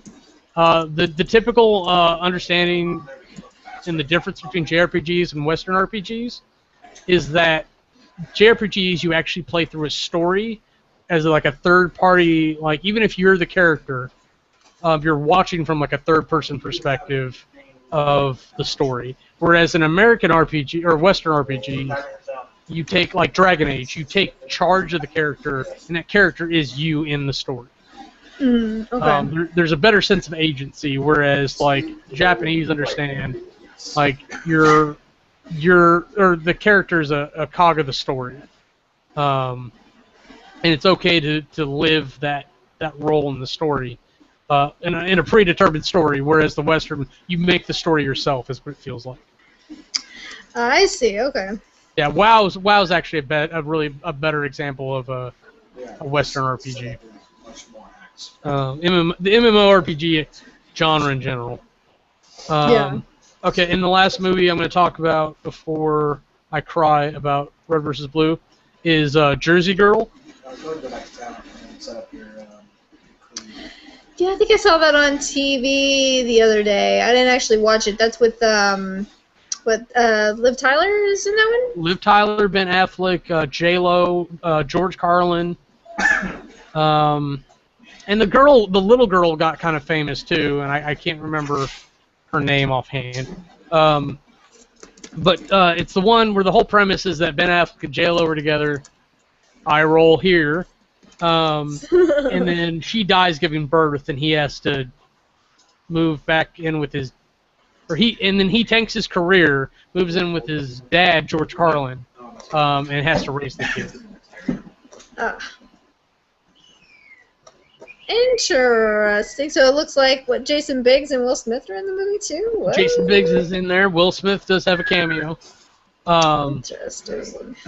Really, I mean, it's really well put together. It's until Cop Out, Kevin Smith was like, it was the movie Kevin Smith cried about that he made. Like it was like, oh, it's not Jersey Girl, but it's still kind of a bad movie. Because he did that with Clerks for a while, and then he did that with Mallrats, even though that's what made him. Yeah. And then I think he was finally happy with his movies after that for a while, until Jersey Girl, which we can blame on Ben Affleck because he wrote it for Ben. And then like Zack and Mary he cried about, I know, and then he cried about Cop Out a lot. He still cried. Now that's the movie he cries about, is Cop Out.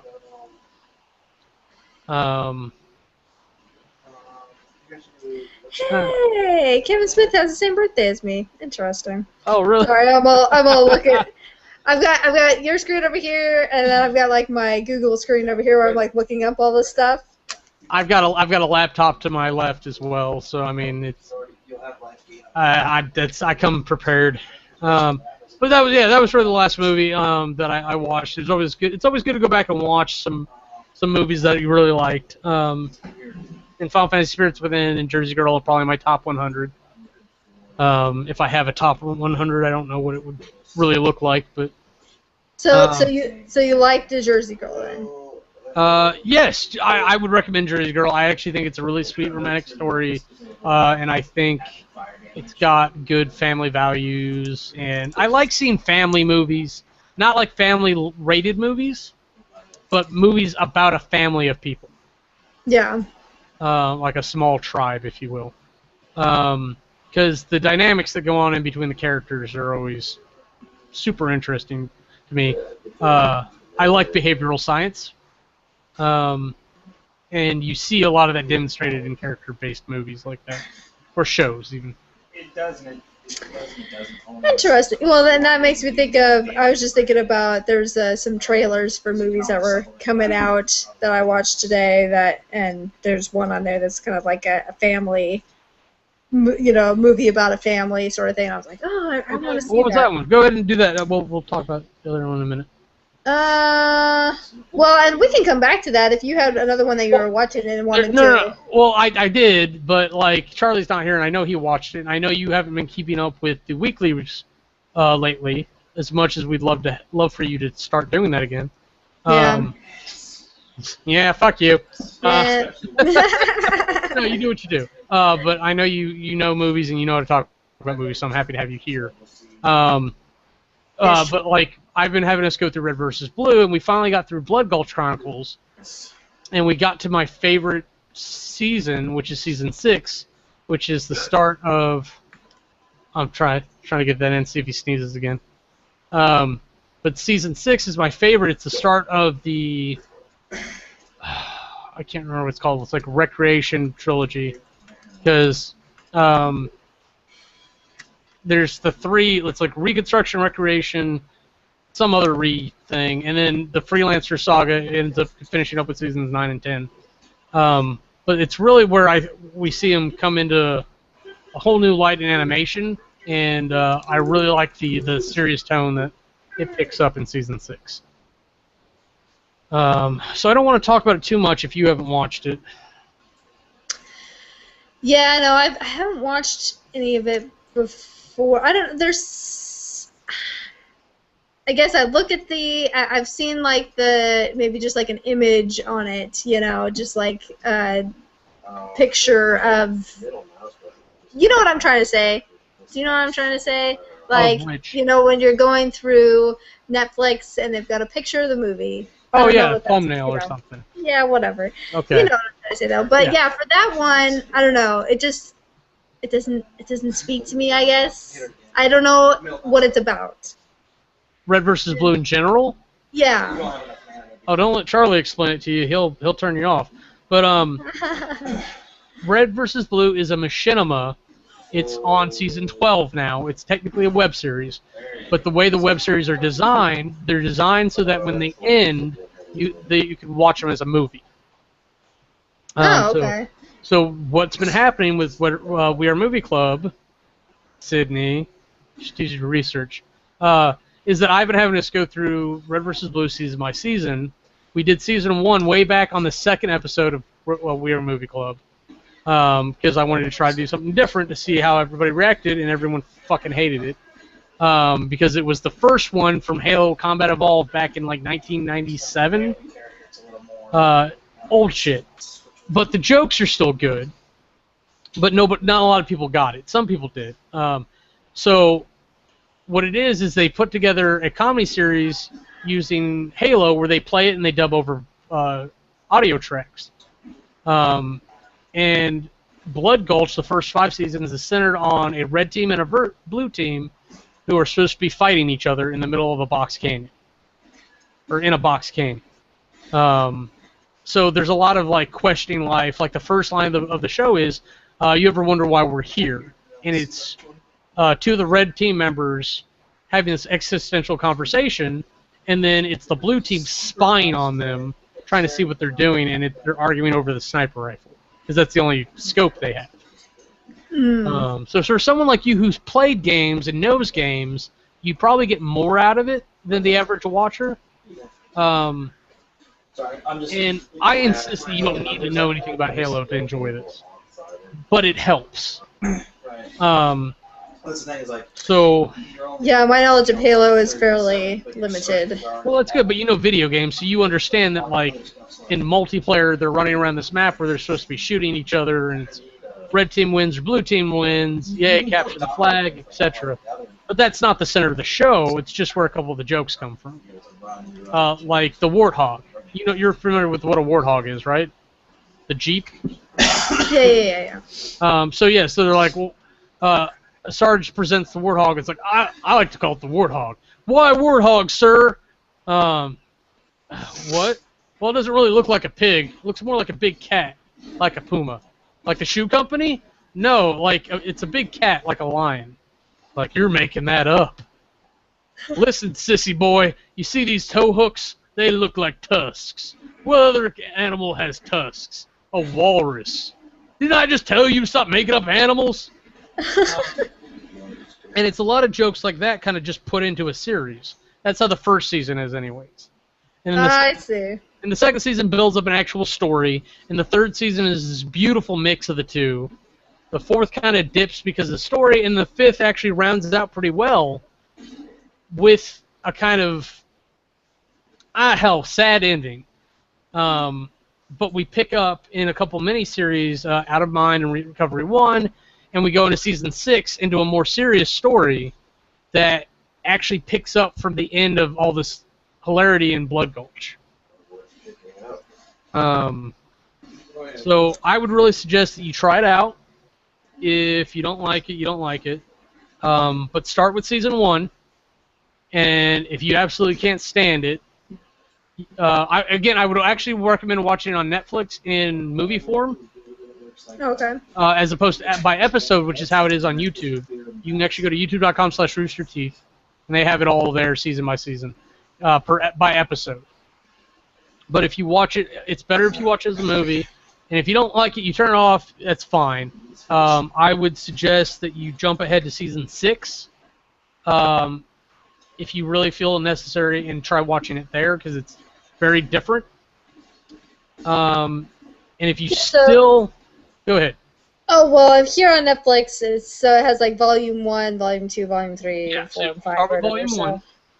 And so that's just like season 1 then, basically. Yeah, that's the first season is in Volume 1. And if you don't get into it and you can't get into it, try season 6. And if you still can't get into it, I can point you out to some very specific scenes that are really cool that you can just enjoy. But if you don't enjoy season 6, I can't see you enjoying season 11 either. Because it's a new saga at that point, but it's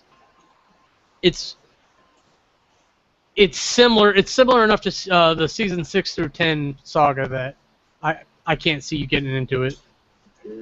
But I love it. I think it's amazing. Charlie's finally starting to come around on it.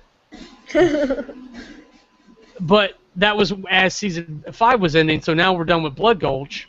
And I think what it was is the aesthetic, because when you're used to such nice graphics, it's hard to get behind those old style graphics. Yeah. So I think when season 6 hits and we're in Halo 3, I think he's gonna like that a lot better. Because so they start using Forge in Halo 3, and then somewhere in the next 3 seasons, 7, 8, 9, we start doing animation like mocap animation. And they started getting really good with that thanks to Monty. So I'm looking forward to seeing that again. But I'm making myself wait because I want to do it week by week with Charlie and whoever else joins in, Syd. So actually, if you wanted to do a review, or anybody at home wanted to do a review for season 6 of Red vs. Blue, include the hashtag WeAreMovieClub. We can find you, or you can come yell at us that you want to be involved, and we'll get you involved.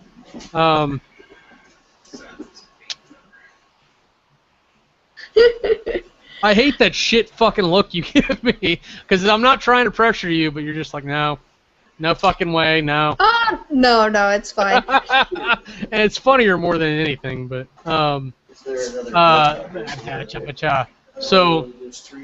no, it's mainly one of those things where it's like when I stop and think about like trying to record a video, it's been difficult for me recently just because like when I started doing the whole YouTube thing, I was here during the day by myself, and had kind of like open forum. There's nobody here that's kind of like listening to what you're doing and judging you and whatever else. And so it's not necessarily embarrassed. It's just like, I don't know. You're not really free to like express yourself properly, I feel like.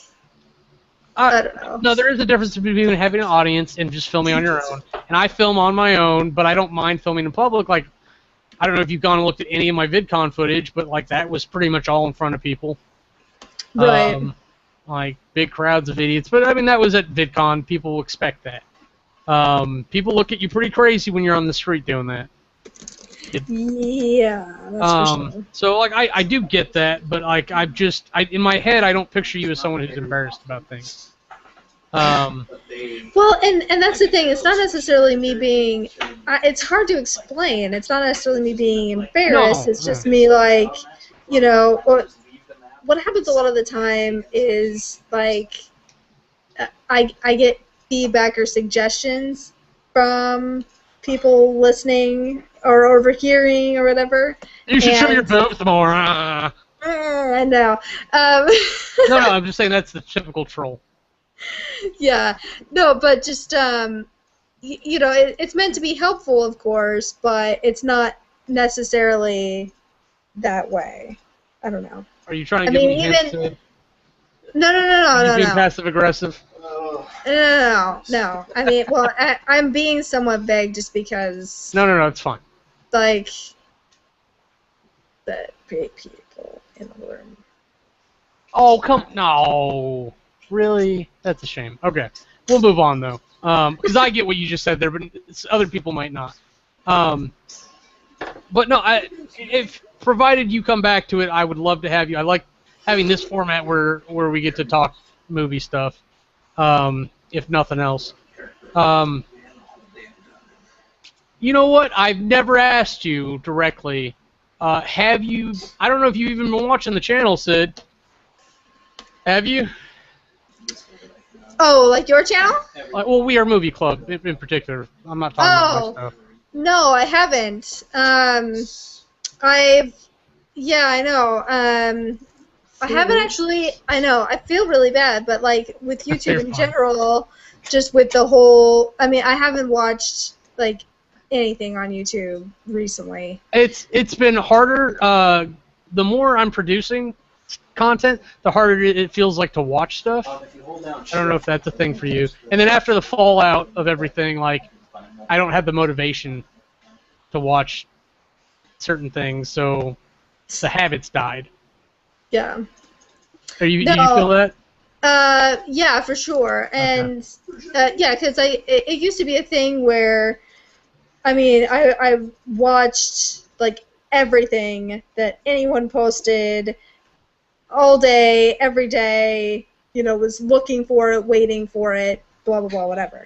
And I think it's just mainly been with this new job that I have and stuff that it's just been so, like, life-consuming pretty much that I come home and, like, just veg and don't do really a whole lot of anything. That sounds terrible. I sound like a lazy person. But no. You had a long day at work. Like, I mean, I'm not saying your job isn't particularly exciting. I know mine doesn't feel that way.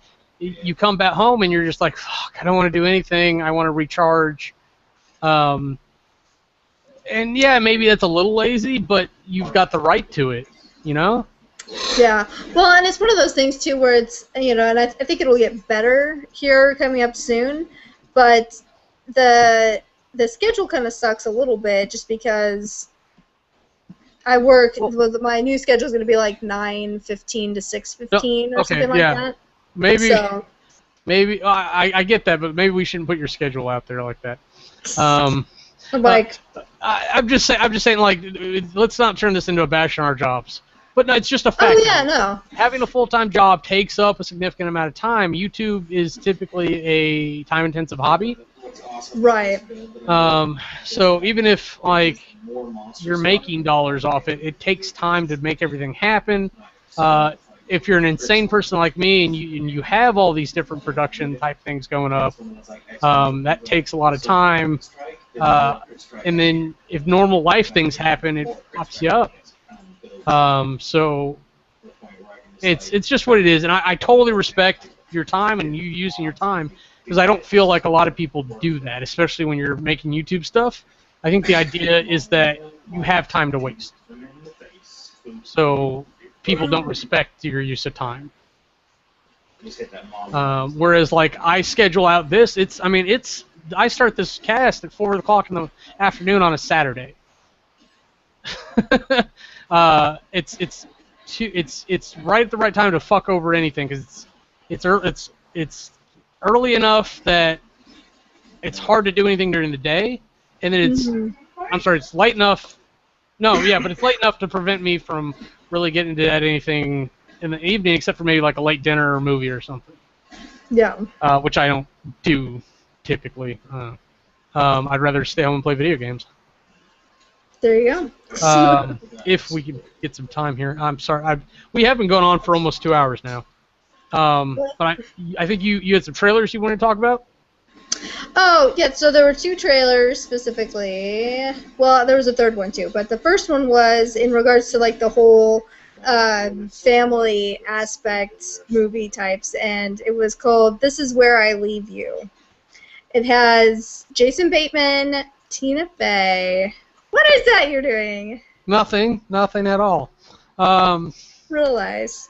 So let's see, who else we got here? So some folks that I've been seeing recently. I don't know if you've ever watched the series, the HBO series Girls. No, I can't say that I have. So there's this, and he's supposed to be in the new Star Wars movie trilogy setup thing, I think. His name's Adam Driver, and I think he's very interesting. And, of course, I love Tina Fey, and I love Jason Bateman. Corey Stoll is also in it, and he was in the first season of House of Cards as the kind of the pawn that ends up that what's-his-face kills. You know who I'm talking about, right? You watch House of Cards? No, I tried and I couldn't get into it. No. I'm gonna try so again. sad. I just need some. I need the right mood. It's why I haven't gone back and watched Homeland. I need to be in the right mood for it. Yeah, I haven't watched Homeland either, but Season 1 was really good, but you have to be in the right mood. yeah. Yeah, there's definitely stuff like that for sure. But anyway, so yeah, that's just kind of like that one looked pretty good. What else? Oh, and then the other one was called What If, and That sounds familiar. this is with Daniel Radcliffe, Mr. Harry Potter himself. And it's so funny because like I was listening to him speak in the trailer, and I'm like, Charlie, is that you? I hear your voice.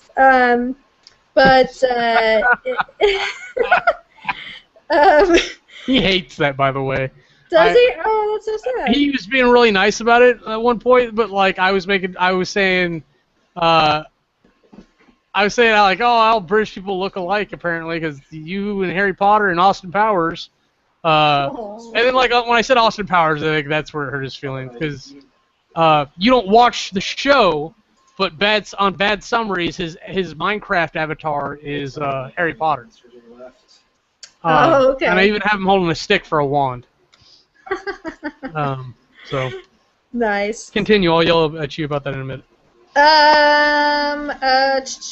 Yeah, so that one's kind of more of like a romantic story thing where, Harry Potter meets this girl that he likes, but she's got a boyfriend, so they say, okay, well, we'll be friends, and kind of this whole, like, question of, like, can guys and girls be just friends sort of thing. Yeah, because they want to have sex, that's right. I think it works. The friend over there chiming in, he's listening. The conversation. And the other one was, it was another Liam Neeson movie, kind of action thriller thing, and it's like I like Liam Neeson, and I don't know if he's just kind of in this whole like thing where this is the only type of movies that he does now, and is it just cliche? And I don't know if that's a bad thing or whatever, but. I keep coming back to it for whatever reason, and it was called, I'm just pulling it up now because I want to know what it's called exactly. It's called A Walk Among the Tombstones, and it's kind of like an action, it's kind of like a suspense thriller. They call it an action crime mystery. And it looks like it also has, and it is him, I'm pretty sure. No, wait, maybe it's not. No, yeah, it is. Dan Stevens from Downton Abbey. If you ever watched that. So, yeah, so that one's kind of like, he's following these people who are kind of like, it almost seems somewhat serial killer-y, so he does that really well. But I mean, he's almost Keanu Reeves, Tom Cruise. Yeah, pretty much. That's in. But it's funny because I was just looking up his filmography on IMDb, and A Million Ways to Die in the West came up, and I was like, oh, that's right, he is in that movie. I wanted to see that movie, but I decided to wait until it came out on the Red Box instead of seeing it in the theater. I almost wanted to go see it in the theater because I love Seth MacFarlane, but it didn't look like, from what I heard, it save your money sort of thing, I guess. What, 1,000 Ways to Die in the West, that's what you said, right? Yeah, A Million Ways to Die in the West. Yeah, the Seth MacFarlane movie. It looks funny, but again, it's one of those ones like, I'm not super compelled. But I watch, or I listen to, whatever you want to say it, Kevin Smith's Friday podcast.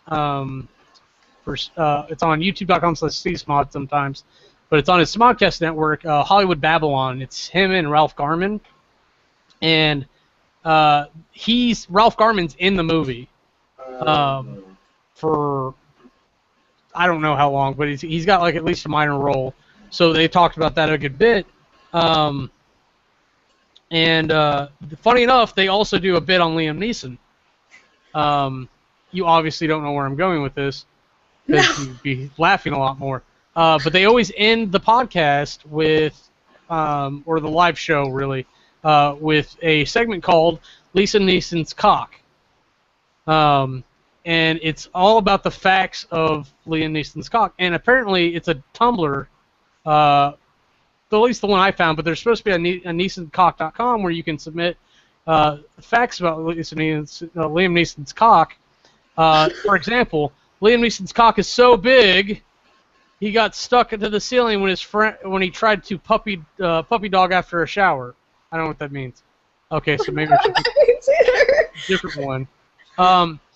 Liam Neeson's cock is so big, the last time he came in Italy, Pompeii ceased to exist. Liam Neeson's cock is so big, it makes Ludo sad.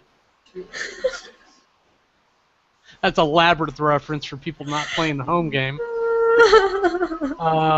This sounds like this would keep you entertained forever. Oh, this one's actually pretty good. Liam Neeson's cock is so big, Godzilla mistook it for his tail. Oh, Lord. So that's Liam Neeson's cock.tumblr.com. Oh, Lord. That's where I was reading those, at least. And funny enough, I think he's actually ran across that at some point, and he said he was a fan, so, like, they're not going to get sued by Liam Neeson or anything. That's cool. Stupid like that. You know what, I'll give you the link in the chat box here. I just pulled it up. Oh, my gosh. Yeah, I was going to say, you'll probably waste a couple hours there at some point. Oh my god. What is this picture up here? Is this like a real picture? With the cock with the cock? No, like him up in the top left-hand corner with the jean. Oh, that? Yeah, that looks like a real picture of him. Oh my god. Oh my god. Some ladies love it, I'm sure. Okay, so like let's wrap this up. Let's talk about any projects or stuff we're working on. I got a bunch of stuff going on. I've got a couple new shows called Mindful Monday and Thoughtful Thursday. Got new episodes coming out this week on youtube.com/htkb. And what's that all about now? Well, the way that channel kind of started, if you go back and look at a lot of the old stuff, it's just me talking about concepts and stuff that I had in the back of my head. The problem was that doing all this scheduled programming stuff, I wasn't writing things down, but now I've started doing that again. And so I came up when I was redesigning artwork, which is one of the other things that I've been doing, and I need to finish doing that this weekend. I decided I'm going to launch 2 new shows. Mindful Monday is going to be every Monday. Thoughtful Thursday is going to be as long as I have ideas for it. I don't know how consistent it's going to be. So they're just me talking about shit in a structured sort of format, or at least on a weekly basis. It's not like my movie reviews. So there's that. I did an analysis on Hello Kitty, I'm sorry, Avril Lavigne's Hello Kitty, because I keep watching the stupid thing. I'm like, I need to just do a review or something on this, but I've never done a music video, so I don't know how to do it. So it's really So neat. you're doing a music video review? Kind of. I call it an analysis because to me a review is where I go through and I do the numbers. Yeah. But I don't have anything for that, so I'm just going to talk about it. So those are 3 things that are coming out along with the We Are Movie Club stuff that we're doing. And because you have not been watching this show, we are not just doing the weekly reviews right now. We also have 2 other shows that we've been doing, and we've been using the movie of the week to base it on. We have a movie or my show called Bad Summaries, which is, if you've ever watched Red vs. Blue on the season 2 disc, there there is a short of Caboose giving you a recap of season 1 that isn't quite accurate. But it's hilarious. So I took that concept and kind of ran with it. So every week, either Charlie or I have been doing a summary of the movie we watched, in case you don't have the time to watch it. And that's done in Minecraft. So occasionally I'll put in effects and stuff, but usually it's just a Minecraft character running around doing the head bob. So check that out when you get a chance, Sid and everyone at home. And then we have Charlie's show, Change of Scene, that every week we address particularly what we would like to change about the movie if we were writers. Oh, interesting. And eventually we'll have some cute curtain art or something for that, but I'm not an artist, and I only have so much time, as much as Charlie's amazed on a daily basis what I do with it. Because I do a lot of stuff. But yeah, seriously. So there's that going on. Gaming division got all new artwork as well.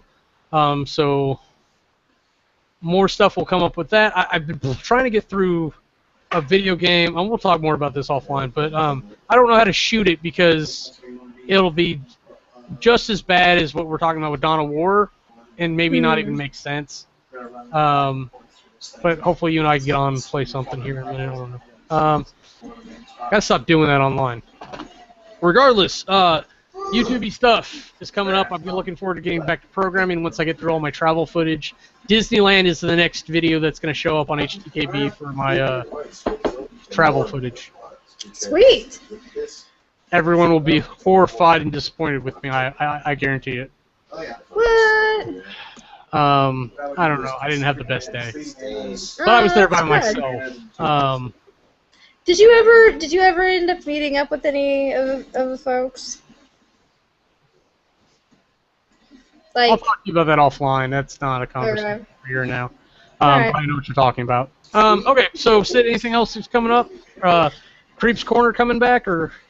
Yeah, I'll have to think about what I want to do with that just next. Kind of, I haven't gotten any suggestions from anyone, so it's just kind of me trying to think about something. So normally I do that on Sundays at work because there's nobody there, and so that's again, one of those things where it's like, okay, why? I feel like I could pretty much do whatever because nobody's really there to hear or listen or whatever. I don't know.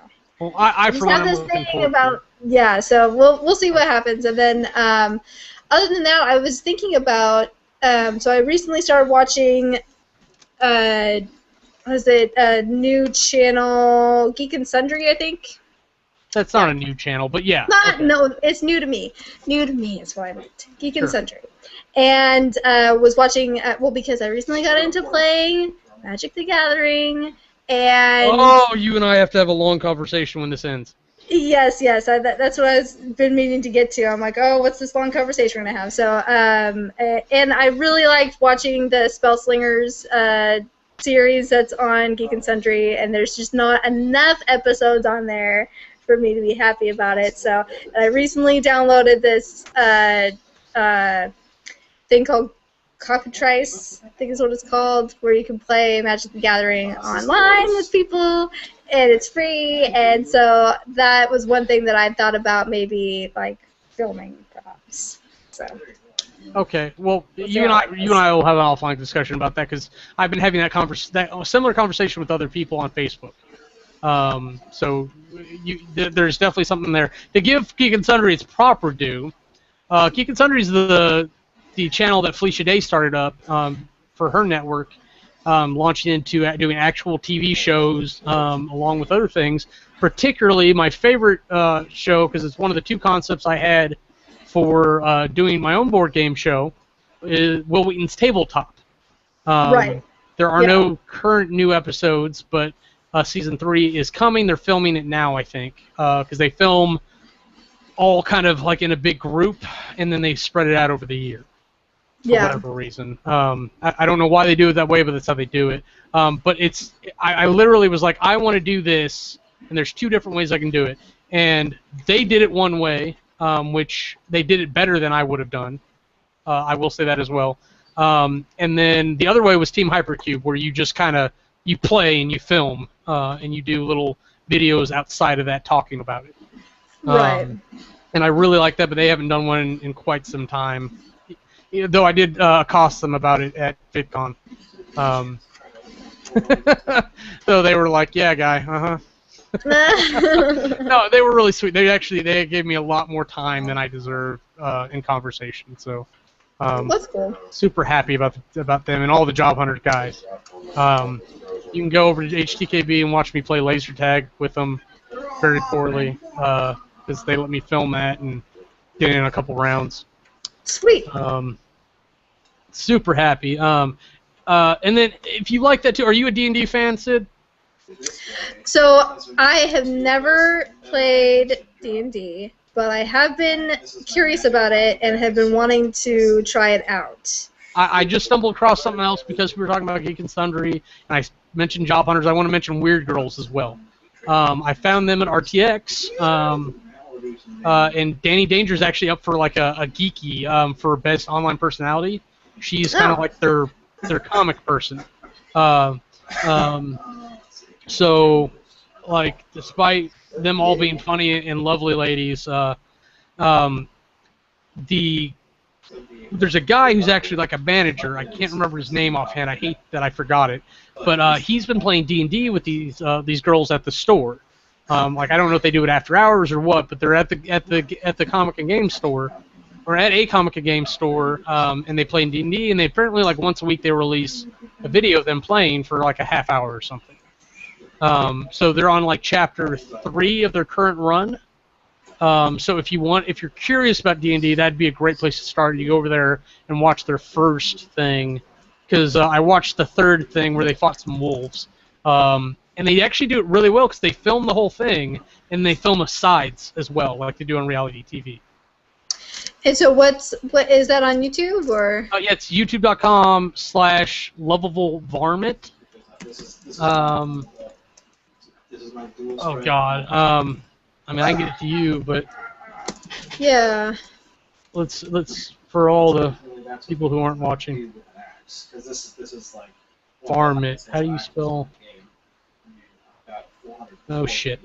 Well, go to YouTube and search Weird Girls, and you'll find it. Okay. I can guarantee it.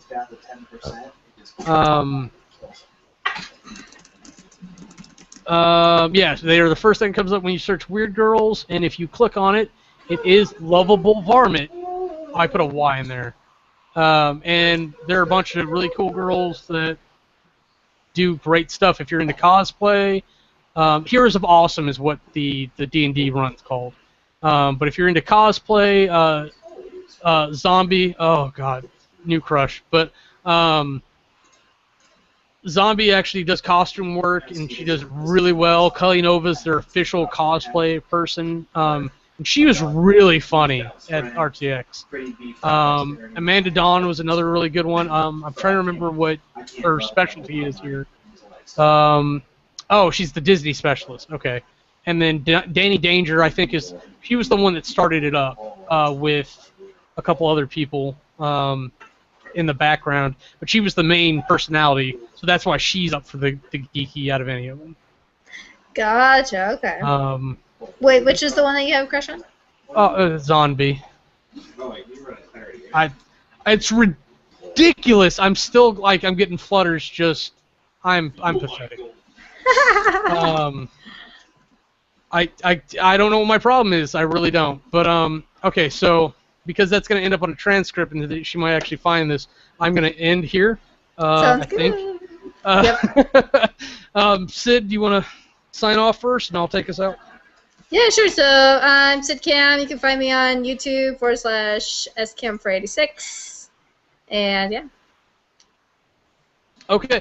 And I am Kamurai. You can, if you look down here in the lower third thing there, you can yell at me on Twitter at Kamurai25. You can find me. I'm going to direct you to youtube.com/JamOnToast528, where I do movie reviews for WeAreMovieClub in particular.